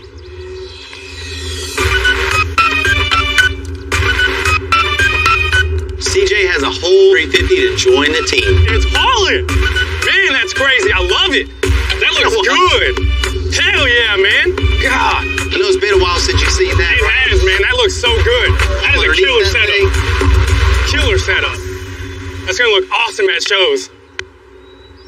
Hey! Hey! My wife's here. Surprise! What a surprise. Awesome work. Looks good. Thank you. Look, Lily! Little one, what's up? Bill had the whole family here, the whole fleet, and it was just super cool. CJ, when this thing came in, you couldn't even drive it, much less put this thing to work. Once we started getting into this thing, tearing it apart, it was just nightmare after nightmare. Like opening a can of worms. It just never stopped. We went from front to back and got it rolling further now. Safety wasn't a big concern with the last shop, I guess. As you can see right now, problem solved. All in the car. Yep. You see on the front axle was just garbage. Yeah, it was bad. It just looked like it was gonna fall apart any second. We ground off all the old welds, re-welded everything, body worked and painted, made this thing look good. This thing's coming at you, you see it, so it's gotta look good. Yep. And from that, you see the new 4-link bars going all the way back to the new bracketry on the axle. They had spliced together 4-link bars. Get that out of there. That's all on our tree of shame. Yeah. Looks good. So we got it all bolted to the frame nice and strong, and we have tube work underneath there, connecting from side to side. Not just, strong to do its job. It's got some style to it. Definitely. And now it looks amazing. The tubing, the support, it's just good that he went through every inch of this truck to make sure that it was perfect. As far as the rear axle, we just started fresh, cut everything off, welded everything up, and just made you some cool bag mounts, 4-link mounts, and it's all artwork. It's a piece of art underneath there. And now we get to haul with it. That's it. Put it to work. Looking back on this project to see how bad it actually was to where it is now, having to rebuild all the underneath of this thing to make it safe for CJ and his family, it's just something we had to do. We had to make sure it's right. Bill, man, you killed it. From the suspension, everything you touched, amazing work, amazing work. I get to haul, my family's safe in it. I couldn't be happier, man. To be able to use this truck and have my family with me on these trips is awesome. I feel safe, and I have a very reliable truck to get from my house to each show. Most of the time when you're building a project, you start fresh. This project we get in A to C and ended up going all the way to Z. There's a bunch of hidden issues that we had to address. That's what we do. Make it safe, make it cool. Wow, Cummins. Not every day you put an engine in a truck that the engine weighs more than a truck. We're gonna have to make it a lot of room that isn't there. And then we gotta make this extra strong to handle all that extra torque. I didn't know you even had a race truck. Just another bad addiction. This ain't one of them $200,000 builds, We built that from the junkyard. Might need to take that thing for a little ride. Oh, wow, look at that. I'm Bill Carlton. I built my first truck when I was 16. And ever since, me and my guys have been out here creating with our hands. Building the biggest, lowest, baddest custom trucks and cars in the game. People don't come here for what they need. They come here for what they want. This is Texas Metal.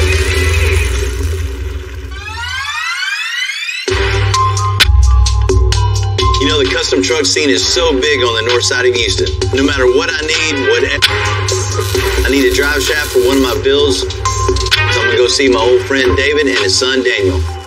They run a little salvage yard amongst all their other little businesses.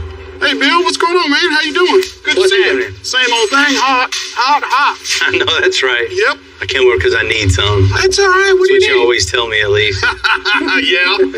What do you need? Man, I need a 2-piece drive shaft. We always mock up with those things, so. I have to get them out, but yeah, we got them. Whether it's their mud trucks or whatever they're interested in at the time, I always like seeing what they're up to. Sometimes I like taking them for a run. Hey, what you got going on here? Oh, that's a little race truck we've been working on. What's up, Bill? What's going on, man? What's happening, man? Oh, another day. So you got your little Colorado and just got after it, huh? Man, let me check this thing out. All right, let's take it down. The customization comes in all sort of shapes, sizes. This is just a prime example of that, of just taking an old truck, cramming a big engine in it, big turbo, and just seeing how fast it'd go. What do you think it is, Bill? A little LS, huh? Uh-huh. Everybody got to have an LS nowadays. Yup. So, we're just trying to get in where we're fitted, man. Yeah, you had to make a little room here for the turbo, I see. Oh, yeah. Just a little. We still haven't put a hood on it. You don't need all that. Man, I know y'all been building the big mud trucks, but I didn't know you even had a race truck. Into the airbags, and I got us into the mudding, and now just another bad addiction. Something to spend money on? Oh, yeah. Definitely. How quick is this thing? It does all right. We built this truck to roll. I mean, of course, it's got an 88mm turbo. Oh, yeah. 2-speed power glide. Mm-hmm. Got them fresh Hoosiers on the back, too. Fresh new tires. That has no choice but to go. Hey, it rolls out good. That nitrous works, too. Oh, yeah, absolutely. Thing's cool, man. So you got the cage in here. Get the harness in here. Oh, yeah, you gotta have that. Trust me, you're gonna want to use those. Come over to get a drive shaft, stumble across the Colorado with the crazy LS in it, turbo. It's a good day. All right, guys, we gotta go out back and get that drive shaft built. All right, appreciate it. Anytime, sir. These guys are the ultimate backyard builders. They take whatever they got and turn it into something cool. Right now for them, it's all about speed, and the faster the better. I'm all about pushing the limits on my builds, so I can definitely understand putting a big engine in a small space. But it's the fun part of doing what we do. I had a customer, Monty, give me a call, said come check out a project that he had for me. And rolling up here today, man, his place is really impressive. Hey, Monty. Bill, how you doing? Hey, man, good. Yeah, nice to see you. Yeah, man, good to see you. Thanks for having me out. Absolutely. So you got a little project for me, huh? Well, I do. I think it's something you really like. Man, that's nice. I'm super impressed. There's a lot of cool stuff in here. He's got a couple of 1930 Chevys, a 63 AMC Rambler American, and this 1954 Henry J is one of only 325 ever built. You got a nice collection. Thank you very much. I've got some stuff I've had in here for 30 years and stuff that I just acquired. So nice. A little mix of everything. Yeah. Which one of these you got for me? Well, it's this 37 International here. It needs some of your help. Man, that's a good-looking truck. It's pretty rare to find a 1937 International D2 Harvester in this good a shape. 80 years ago, these were giving Ford and Chevy a run for their money. I just love these body styles on this. It was different. It's not, the Ford and the Chevy that everybody has. Yeah, they're not that common. It's just amazing to find them in this kind of shape. Yeah, it looks like it's in great shape. Yeah. So, Monty, what do you want to do with this thing? I love the look. I want to drive it, but it's just not that much fun to drive. What's under the hood of this? Well, I think you're going to know what's in there. Inline. An old Chevy motor. Somebody put in probably 20 years ago when the old International engine quit. Years ago, it was a little upgrade, but definitely not anymore. Man, I think Monty, what this thing needs, international truck, put a Cummins diesel in it. A diesel? You can get plenty of no problem. But it would have to make noise, though. When you start it up, I want to wake up the neighbors. Oh, it's definitely going to make some noise. Okay, good. And with the diesel power plant, we need to stop this thing. And with stopping comes with new suspension. What's this got underneath here? Oh, straight axle on this? Yeah, bounce, Yeah. We just need to modernize this, lower it down to the ground, modern brakes, new wheels and tires, really make this thing handle and ride like a modern car. Once we're done with the foundation of this old truck, this thing is going to ride and perform like it's supposed to. What about the interior in this thing? That seat that's in there is about as comfortable as a buckboard wagon. You bounce around, and you hang onto the steering wheel to keep from flying out of the door. I would leave it to you guys to figure out a way to make that comfortable. Definitely. I think about this build, it's all about making a custom interior for this that doesn't detract away from the 37 styling. Make it comfortable for you and your wife and still have a nice feel to it. That I like. What are we doing back here? Well, what I'd really like to do is customize this a little bit. My family had a grocery store and a gas station in Alliance, Nebraska, and they had old pickups like that, so I thought maybe I could put Cashner Grocery on here, and it's a little tribute to my dad. Yeah, we can definitely come up with something with that. Yeah, I'm sure. I really like when I can tie something personal into a build, and this wood in the bed is a perfect opportunity. I'm ready to get going on this thing, man. It's going to be exciting. It'll be fun. I think so. It'll be different. We'll give you the full money. Oh, I love it. I love it. this truck is 80 plus years old, we got to get rid of everything and start over. It's a beautiful truck, but people don't come to us for restorations.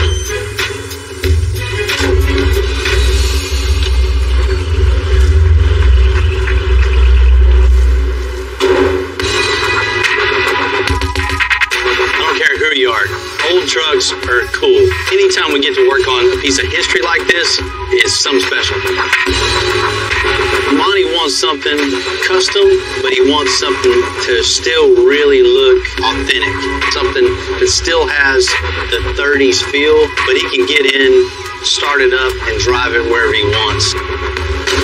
Builds like this are super cool to me. You get to keep a truck like this on the road and still get to put my spin on it. You know, it doesn't get better than that.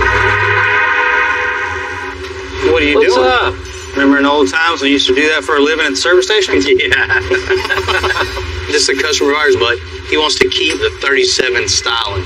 And it's actually pretty good shape for a 37. Yeah, this thing's in real good shape. I'm thinking on this, let's pull out this old inline 6 and replace it with the inline 6. But not just an inline 6, 12-valve Cummins. We're going to put a Cummins in here? Yeah.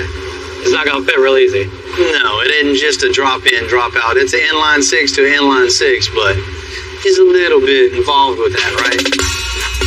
To make that other engine fit, we're going to have to cut the firewall all out and just make it a lot of room that isn't there. You know, Monty's a pretty tall guy, so we want to build the sheet metal around the engine as tight as we can. So it gives him a lot more foot room in it. And with that, we want some upgrades underneath the front end also. You know, as a straight axle underneath this thing. Doesn't stop, doesn't ride, doesn't drive like a stagecoach with a straight axle under this thing. Yeah. We're going to build independent front suspension for it with some nice disc brakes on it and a big 20-inch wheel with the same overall styling that's on there now. That's going to look really nice. What are we going to do about the interior? Check this thing out. As you can see, you know, no frills here, right? Man, I've seen farm tractors with more options than this. Right. We want a comfortable seat. Want to change out the column to put new glass in it too, because, you know, just full interior. This is Bill's. It's just a little bit. It's a 5-minute job. Yeah, it's an hour-ish. As far as the back goes, check this out. You know, back here, of course, we're going to get it down with coilovers also. Put a Ford 9-inch in it, you know, fuel cell. Yeah. You know, on the bed of the truck, his family has had a grocery store throughout the years. So he wants to put, you know, a little plaque on the wood here to commemorate his family history and the store they've had. So it makes it real personal. Yeah. That's a pretty cool idea doing that. Well, man, let's get this thing on the rack and let's figure out how we're going to get the engine out of this thing and put that other one in. All right.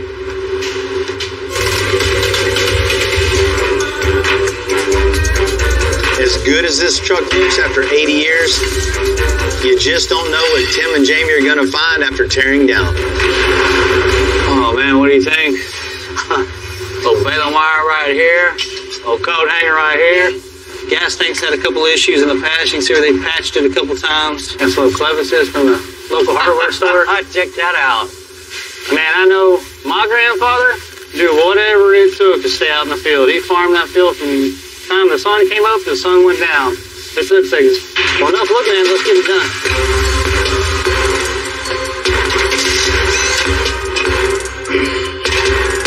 Man, look at this right here. That big old arch in it. Looks like they definitely might have jumped it once or twice. I mean, I'd have loved to have seen this thing going through the air. Imagine how it felt like that. I really like working on trucks like this because you get to see how they did it back in the day. These were made by hand, you know, an assembly line instead of now like the cars made by robots and machinery. It's a different kind of feel when you're working on a vehicle like this. It's a piece of history.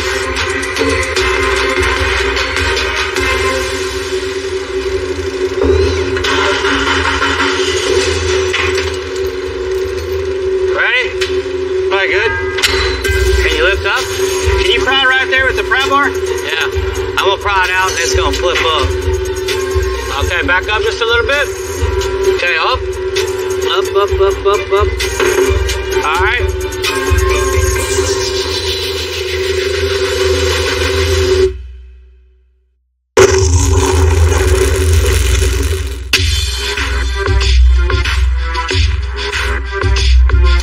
want to go with the Cummins 12 valve in the International? I like the contrast of putting one of the toughest. They stopped making the 12 valve back in 1998. So I had to have the Wells family find one. What's up, fellas? What's up? We got your diesel. There it is. This it, huh? Yes, sir. 12 valve. Where'd you get this thing at? Out of 97 Dodge, ready to go, bro. We got the same engine in our drag truck. This 1,100-pound, 5.9-liter engine has over 400 foot-pounds of torque. But what makes this stand out is its durability. Man, this thing looks like hell, but it runs good, right? It's gonna run good. She's solid, bro. It has a fully mechanical fuel injection system, so it basically self-lubricates. This thing will pretty much outlive us all. This is exactly what we needed. Glad we could help. The 12 valve Cummins, the best diesel engine ever made. So you can't beat these things. Once this thing's all done, we'll have awesome fuel mileage and this much power in that little over truck. It's gonna get it, that's for sure. It's huge, man. Watch out, Tim. Not every day you put an engine in a truck that the engine weighs more than a truck. It's pretty unique. This is gonna be fun. We got a ton of support underneath here. We're going to start by leveling the body and frame all back up. We don't want to go in and just cut the whole firewall out. We're just getting it in, seeing what the next cuts need to be. Kind of put it half-ass center, Jamie? That's pretty close right there, Bill. So it's just a little at a time. Cut a little bit, inching in a little bit. See what else you have to cut. Cut a little more, inch it in. Get a little at a time, so you don't have this huge opening in the firewall to have to recreate later. You know, getting this heavy engine in this truck is a challenge.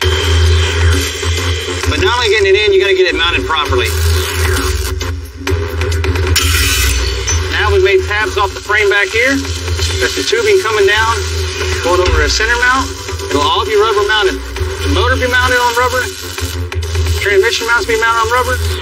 We just totally reinforced everything 100%. It's beefier, it's heavier. It's not going nowhere.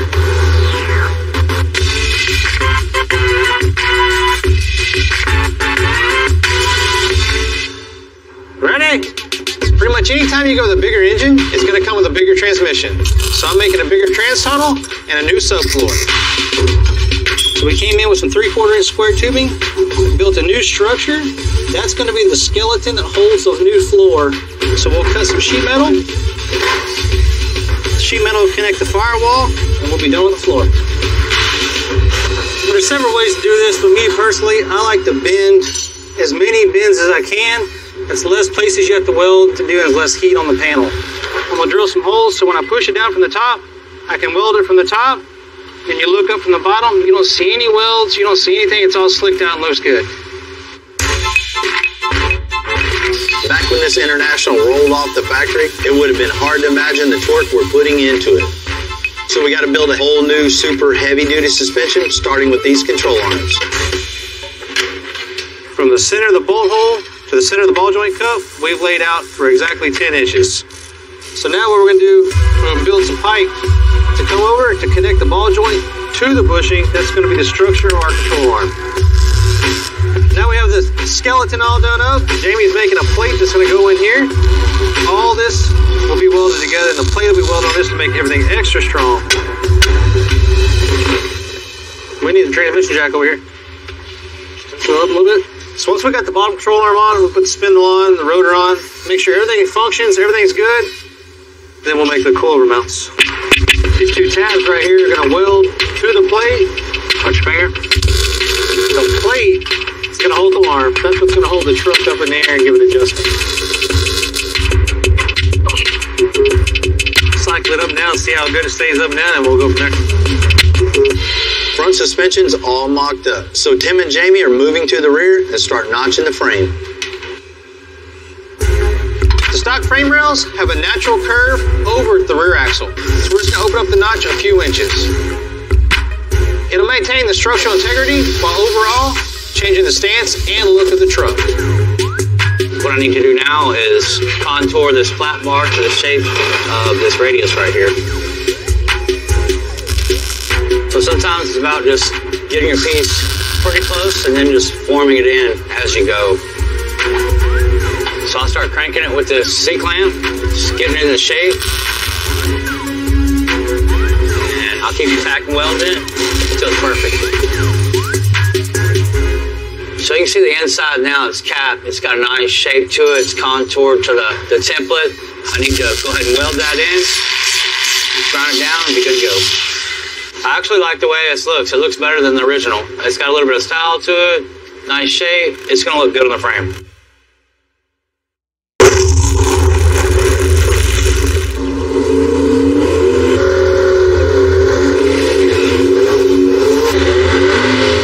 Dave and Daniel's truck looked good in the garage, so they invited me out to Houston Motorsports Park to see Daniel take some runs. Man, that thing looks mean with that big old turbo thing in the grill. It looks like fun for sure. This ain't one of them $200,000 builds, you know. We built that from the junkyard. Just what you had, just make it work. So far, it's been doing good.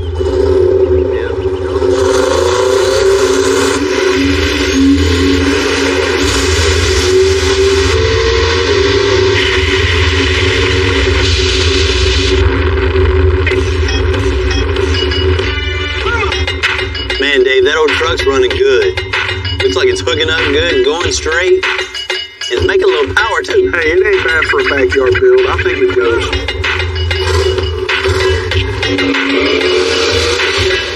You know, for Daniel and Dave to put this truck together with just parts they have laying around and make it run as good as it does, you know, they did a really good job.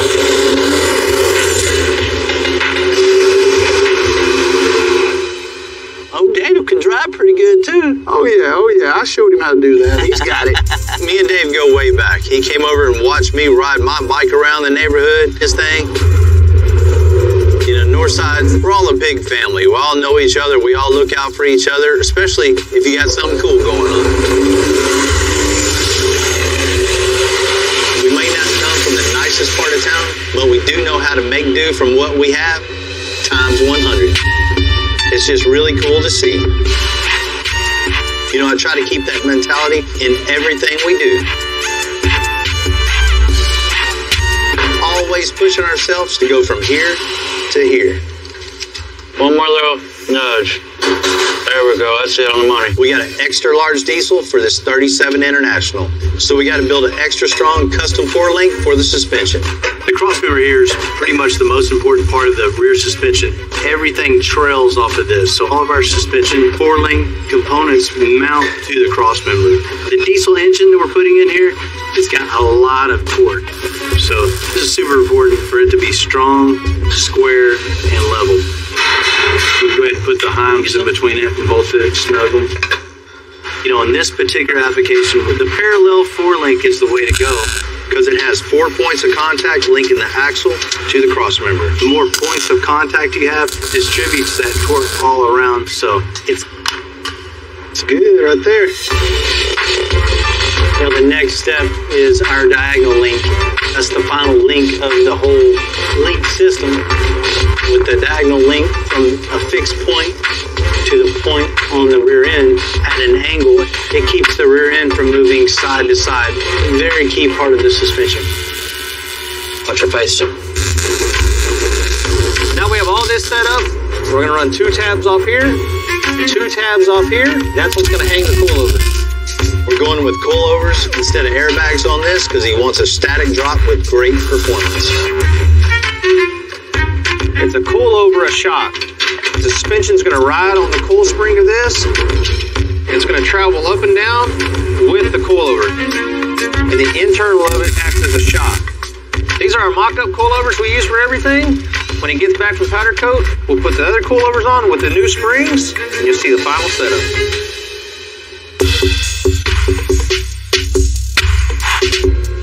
Now that we button up the suspension on the 37 International, Tim and Jamie are going to reshape these fenders so we can get that big old wheel in the back. And it'll make it meaner and look a little more modern. The way this fender is shaped, it rolls this wide. So we need to extend the top of this fender over to the bedside so we'll be able to fit a wide wheel in it. So we marked a bunch of high spots on it. So you cut along that high spot. So when you continue over, it doesn't look like it goes up, comes down, and then continues over. So this is the half of the fender we're going to keep. The other half of the fender we left bolted to the bed. So we knew exactly where to line this back up. A little trick trick I've learned in the past. Give it a little strip like this. Cut the first piece, the outer side, the most important side. Leave it attached to the metal. Do all your final grinding before you cut the second one. Just makes it a lot easier to work with. Basically what we're doing is making this flange to hold it to the bedside. This is going to bolt to the bedside. The fender will weld to this. We're going to tack this back onto this fender. Now the template in the back is the same as this radius on the outside. We'll come in here, we'll cut a section out of the back. Then we'll sheet metal from here to the template, tack it, get that one good, and we'll work our way to the front and do the front piece. The flange that we built is what's going to hold it to the bedside. We can unbolt that, the whole fender comes with big fat tires. It's what the truck needed in the back instead of that little... Definitely. It looked like a motorcycle fender in the back, where now it looks like a fender. You had to throw something in there about a motorcycle. Yeah. I don't think so.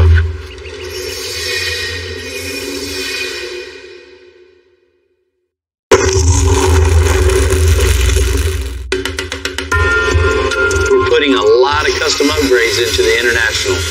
But when it comes to the interior, we're going to refurbish the seats to still keep some of that 1930s look. The hard part about using the old seats, sometimes the springs just twist and break. There's not a lot of guys that's still around that can fix these, but Joe's been doing this longer than I've been around. Man, I got a 37 International, still, you know, a vintage looking truck, and I want to keep that vintage feel with a little more modern touch. Yeah, we'll get rid of all this horsehair, and I'll put some nice comfort foam on there, tie the springs up, fix the framework. Man, you know what I need. Nothing to it, buddy. I've been helping you for years. You think I'm going to stop now? Better not. No problem, buddy. Let's get it loaded up. All right.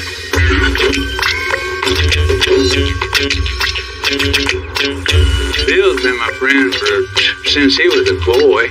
When I first built this first building, he said, "Oh, I can do that." And I said, "Yeah, no problem." But he never stopped. He just kept going, building more and more and more. Oh, wow. This broke right there. That used to go there, and this used to go here. So we're going to have to bend a new edge wire and put it in here to attach these springs back together, make it a permanent part of the seat. Where's Bill at when you need him? I need a welder, man. But I've done this ever since I was a kid. They used to make them a lot better than they do now. Now, they don't have springs in the seats no more. They just got foam on them, so they're not as comfortable. I think we need to get this right here. These young guys now, all they do is fix foam. So if you need your springs fixed, you gotta come to an old guy like me. We're starting to get a shape to the seat. We're gonna put a piece of carpet on here to keep the springs from cutting up through the foam. Just wrap these edges. We're fixing to make our patterns. We're gonna make it out of another material that's not our leathers. Watch your fingers. That way we don't make no mistakes with expensive material. This is our black leather we're going to make our seats out of. It's nice, pliable, soft. The cut. Let's see how it looks. Now all we got to do is staple this down, and we're going to have a good looking leather seat. We got one seat down, one more to go, and we'll get this back to Bill.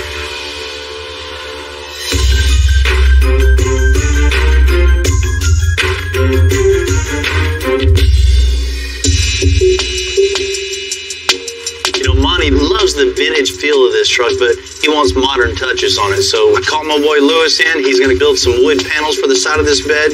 Still give it that vintage feel, but with custom touch. What's up, man? Man, need your help again. All right. What do we got? Monty would like to pay a little homage to his family's history. His dad has had, grocery stores in the past. I need a wood panel for each side of the bed and put their name in the bedside here somewhere. Yeah, that'll look good. The wheels are going to be a charcoal. The inside's all dark, so I'd like, a dark stain on this thing too, so it ties everything together. Okay. Well, if you're going charcoal on the wheels, we could do something really cool and go with a Shosugiban finish. What? A Shosugiban finish. The traditional Japanese finish used to preserve wood, and what we'll actually do is char the wood to give it that charcoal appearance. Nobody else would have it, that's for sure. And that sounds cool, man. Let's do that. Okay, sounds good. Ready to get it? take this over here and get started. We're going to take this piece, take our router, and route it to the exact shape and give it a little profile on the edge. We're going to put some nice styling on the sides of it so it's not square, and it gives it a really nice detailed edge. All we have to do now is put the Shosugi-ban finish on it. So we're gonna fire up the torch and get started. So it's really important whenever you're doing a Shosugi-ban finish that you keep the flame moving. We don't want to keep it concentrated in one spot too long because it could potentially catch on fire, and we definitely don't want that. So as you can see, as we're doing this, it starts to really highlight the grain of the wood. And what that's doing is it's burning out the softwood of the oak and just exposing that hardwood, starting to look really, really nice. Get that look that Bill was going for when he said he wanted the charcoal gray. You know, what better look to give him than an actual piece of burnt wood. Now I'm gonna wet it down just so it doesn't get too hot. Now you can see how all that water is we're looking for not just the look, but this bed will be protected for many years to come. Okay, so now that we've got the Shosugi-ban finish done, we're going to get the letters engraved onto this, and then it'll be ready to put on the truck. You know, for me, one of the best parts of building custom builds is that it's art. But this ain't no sculpture, we get to drive them.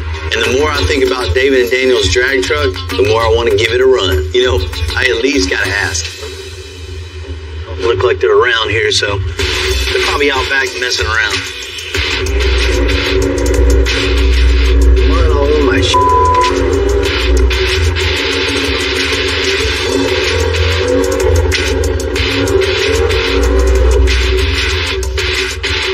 Oh, man.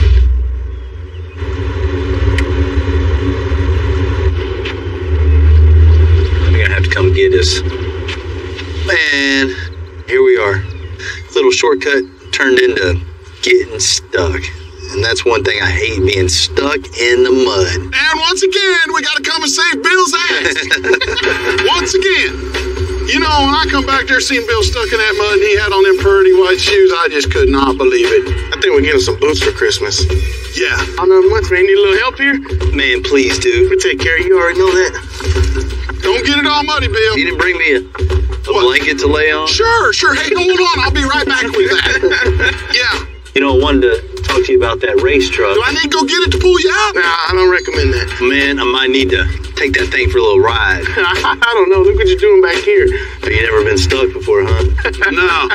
You know, we're going to take it out next weekend, man, but I think we got other problems now. How about next weekend? You won't let me drive? She's ready. Anytime, man. All right, cool, man. Let's get you out of this right now, Bill.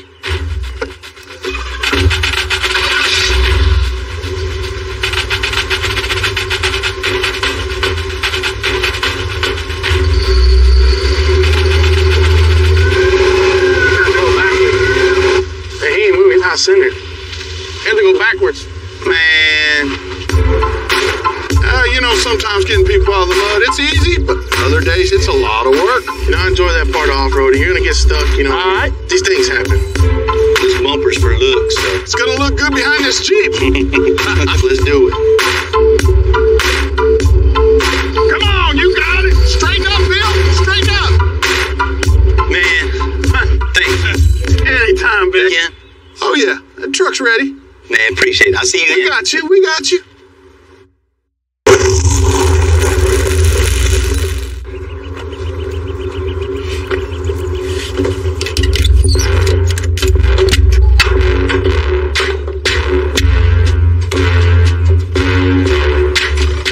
You know, I appreciate David and Daniel inviting me out today. I can't wait to get in that driver's seat, see what this thing can do. Back. Yeah, there you go. So Daniel, tell me about it real quick, man. Give me a little tutorial. All right. Make sure your steering wheel's latched on. Got your water pump here. You're going to go all the way back to first gear. Bam. First. Yes, sir. Second. That's it. When you let go of that button, you're going for a ride. You're leaving. Cool, man. I got this. Let me suit up and let's see what this thing will really do. Let's do it. Yeah. You gotta have this on? Case catch on fire. I know you like to go in circles, but we'll see how your driving skills are straight. Keep it straight. Hey, you got this, brother. You got it. You got it. Handle it.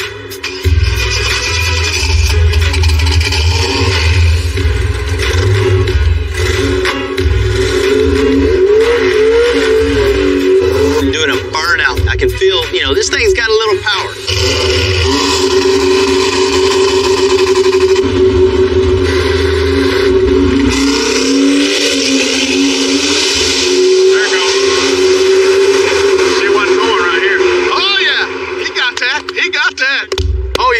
And not bad for first pass. Yep. Man, releasing that button, feeling just the torque of this engine, the power pulling you back in the seat and just holding this thing straight the whole time.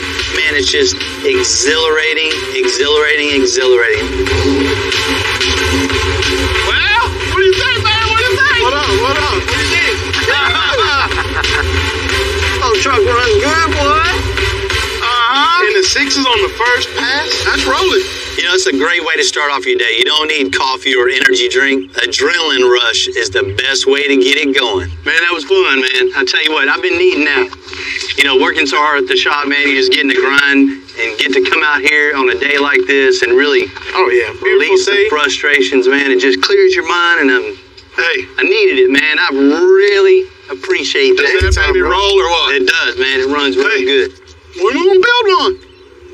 You better watch it. That ain't nothing. That ain't nothing.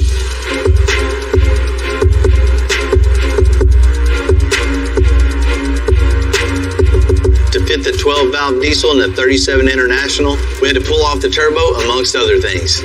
Once this thing is running, the Wells family is going to have to figure out how to put all that stuff back on there and make the hood close. That 12-valve, it's in here. I see that. Yeah, but there's not a lot of room under the hood of this thing. Yeah, Bill, for sure. I can tell we're going to have to move this charger, run a new custom intake to the compressor on the charger, return line, oil lines, fuel lines. This thing will fire up today, no problem. Cool. Let's make it happen, man. Thank you, bro. So we got a big engine, very little space. So first things first, we got to figure out what we're going to do with this turbo. We're going to have to move this manifold, pull it in more, so you can run any exhaust or piping in here that we need to do. That's going to be tight, especially here. Oh, we're going to have to lower it. Yeah, if we can cut this off and weld that flat and drop it down, then I can put a 90 there. We're going to have to modify the exhaust manifold and move the turbo up and forward so we'll have room for the downpipe. Because this turbo weighs so much, we want to keep as much metal on this manifold as we can, give us more welding surface, and keep this area strong. All right, that looks good. Let's pack it up.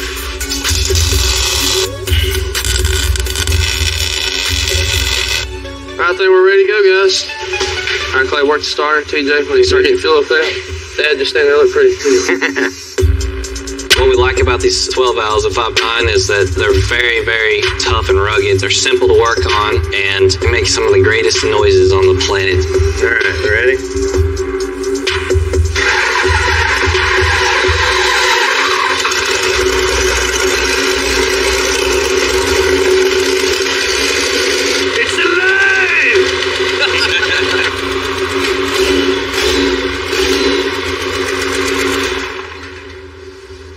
We gotta run a 12 valve, boys. Turbo's finished, fuel lines are ran. All that's left now is just to make it look pretty. Well, it all started with this one right here.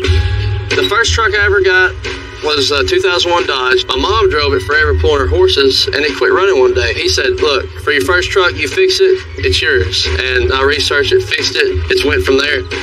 He started fixing his truck up and racing everyone around town. And before we knew it, everyone was calling him and dropping their trucks full of trucks. And we were like, well, I guess we better start a shop.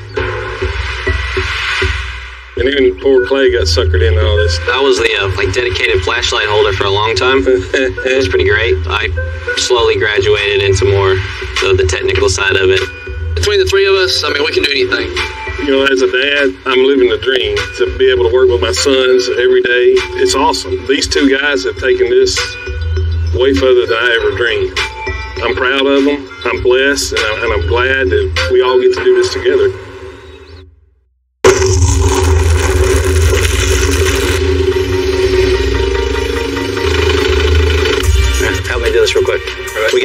chassis back from powder coat on the 1937 International Harvester. And it's all hands on deck putting together the rolling chassis with custom 20-inch wheels and tires. Bring it down just a little bit, Tom. Stop. Looks at home right there, right? Looks nice. Looks good. You know, if you look from the outside, all the changes are pretty subtle. But this thing is completely transformed.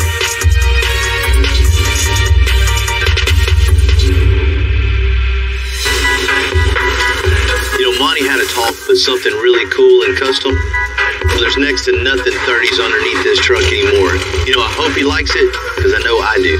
I gotta say, this is one of my favorites. I'm gonna give it back to Monty today, reluctantly. Hey, man. Good to see you. Good to see you. I'm excited. I gotta tell you, I'm excited for you, too. When I came to your house a while back, you wanted the farm truck vintage feel, but something you could just get in and drive and terrorize the neighborhood and maybe irritate the neighbors a little. We definitely got you hooked up with that for sure. The anticipation's about to get the best of me. Let's check it out. Okay, cool. Oh, wow. Look at that. That's amazing. Oh, man. Gee, Merry Christmas. I can't believe it. Oh, my God. Oh, the smell, the noise, the stance. It's perfect.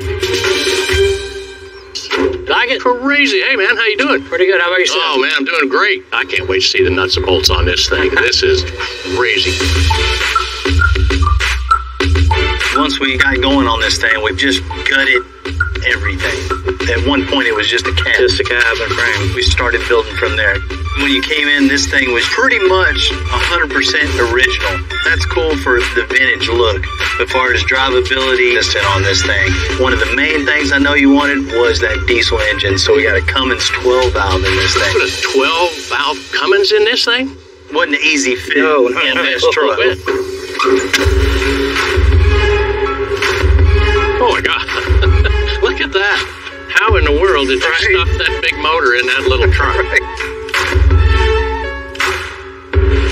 Pretty much only see the front 4 cylinders, right? Yeah, that's it. The other 2 are inside the cab. Okay, good. You know, that isn't an easy trick there. We cut out the old firewall, got it in place, and just pretty much built a new firewall, new transmission tunnel around the engine. That's amazing. Amazing. When I fire this up, I think all the neighbors around me are going to know that the old International's running. This all fits in there, the hood closes and doesn't stick out. That is just off the scale cool.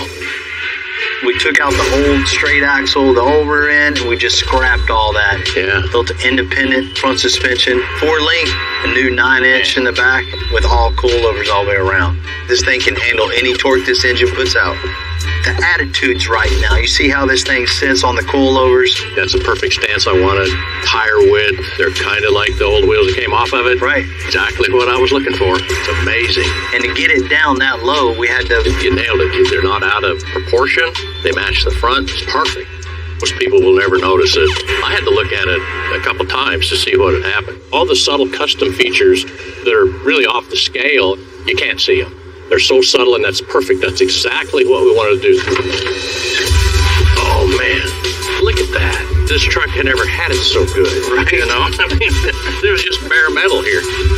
That's awesome. Still, you know, the original seat, but just, you know, totally redone. Still has that, you know, the vintage look, but still has that custom feel also. I'd say you nailed it because it just was all brand new. I think you're going to be just very comfortable inside there when you're passing everybody up. Yeah, I like that part, the passing part. You know, Monty, you had those steak pockets on the back. Yeah. Steak belongs on your plate, not on the bed. So we filled in all the holes where the steak pockets were. We moved the wood down on the bed sides, and it has a spot for your family son. I like that a lot. Subtle, but it's important to me that it's on there. Man, it was really nice to be able to work on something old like this, you know, from seeing like a Nebraska truck, then taking it to where we brought it today. It's nice to see a finished product and a happy customer like yourself. Yeah, man, you nailed it. Thank you guys very much. That is awesome. It is crazy good. I can't wait to get out. And, you know, once again, my guys killed it on this. Hey, Monty, enjoy this truck. You're going to have a lot of fun, you know, driving, cruising, and terrorizing the neighborhood.